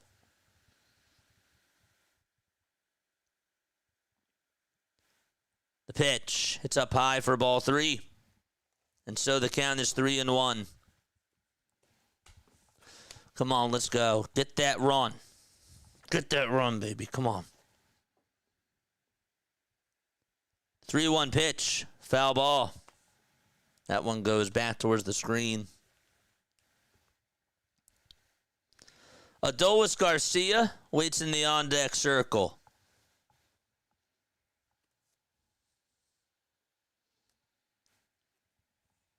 3 balls, 2 strikes. The payoff pitch. And that ball was fouled and out of play. So the Mets and the Rangers are still tied. If the Mets lose, the Phillies still clinch and get in to the playoffs and win the NL East division. 3-2, it's up high for ball 4. And that's going to put runners on at the corners. All right, let's go. Come on, man.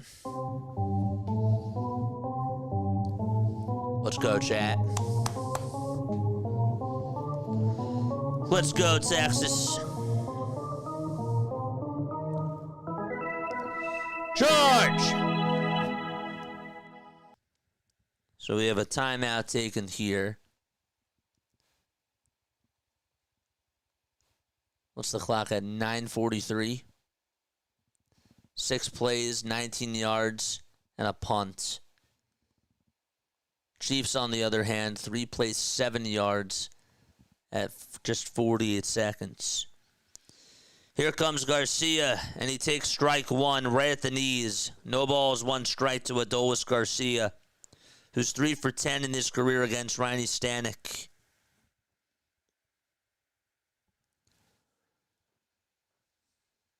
Did the Eagles just get the ball back? 3 and out? Nice. Let's go. They got the ball back. No balls, 1 strike to Adolis Garcia. 8 seconds left on the pitch clock, and the 0-1. That ball is fouled and out of play. No balls, 2 strikes. Luis Curvelo is warming up in the bullpen.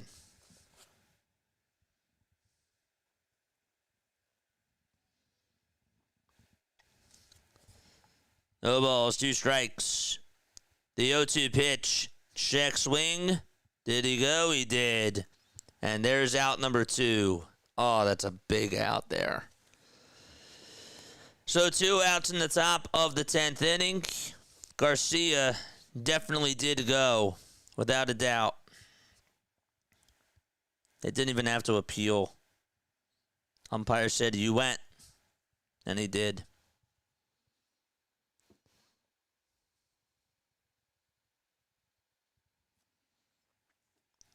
Two outs, top of the 10th, and now Rowdy Tellez is coming up to the plate.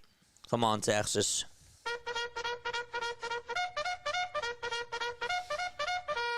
Charge! Runners at the corners in the pitch, nets up high for a ball.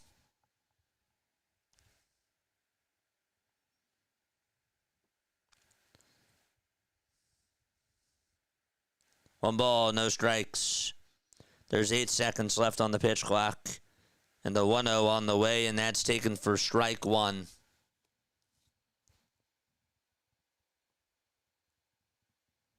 Hurts went deep to AJ, but it was incomplete. Darn it. 3rd and 10 at the Philadelphia 22. 1-1 pitch. That ball is popped up over towards the third base side in foul territory. Vientos does have room, and he'll make the catch, and the Mets are going to go to the bottom of the 10th inning. Stanek is fired up, and we're going to go to the bottom of the 10th. All right. Darn it. That sucks. That really sucks. 4th and 10 in the Birds game. 8:36 in the first quarter. I should probably put that game back on. I will do that right now. Just to have it on.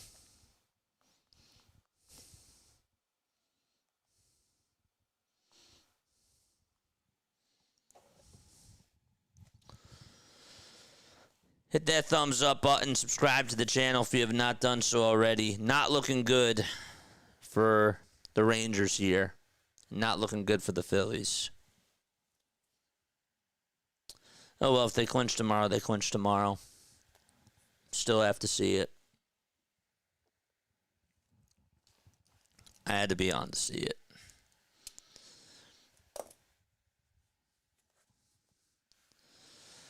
I know people are going to be upset, but it is what it is. I want to see them clinch. I don't want to miss it. We've been covering every single game. I can't miss clinch day. It's only week 2 of the NFL season. Mahomes just got himself a first down. Damn.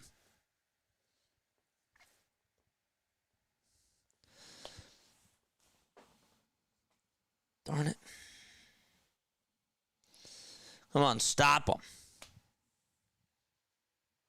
2nd and 4. Must have missed a play.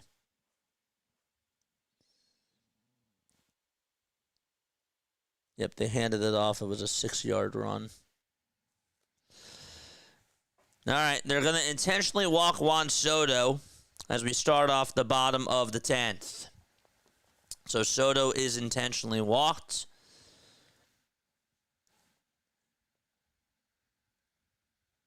And now Pete Alonso is coming up. Luis Curvelo is pitching right now. So Lindor's over at second. Oh, wait, Curvelo is pitching. and Alonso is up at the plate. They'll take their chances on him instead. A base hit wins the ball game here. Alonso's 0 for 3 with a walk. Come on, get him out. First pitch to Pete Alonso, swing and a miss. Mahomes just got the first down. 1st and 10 on the Philadelphia 37. That's not good. The ball is 1 strike to Pete. The 0-1 pitch. That almost got by the catcher. It was way outside and low. I mean, way outside and low.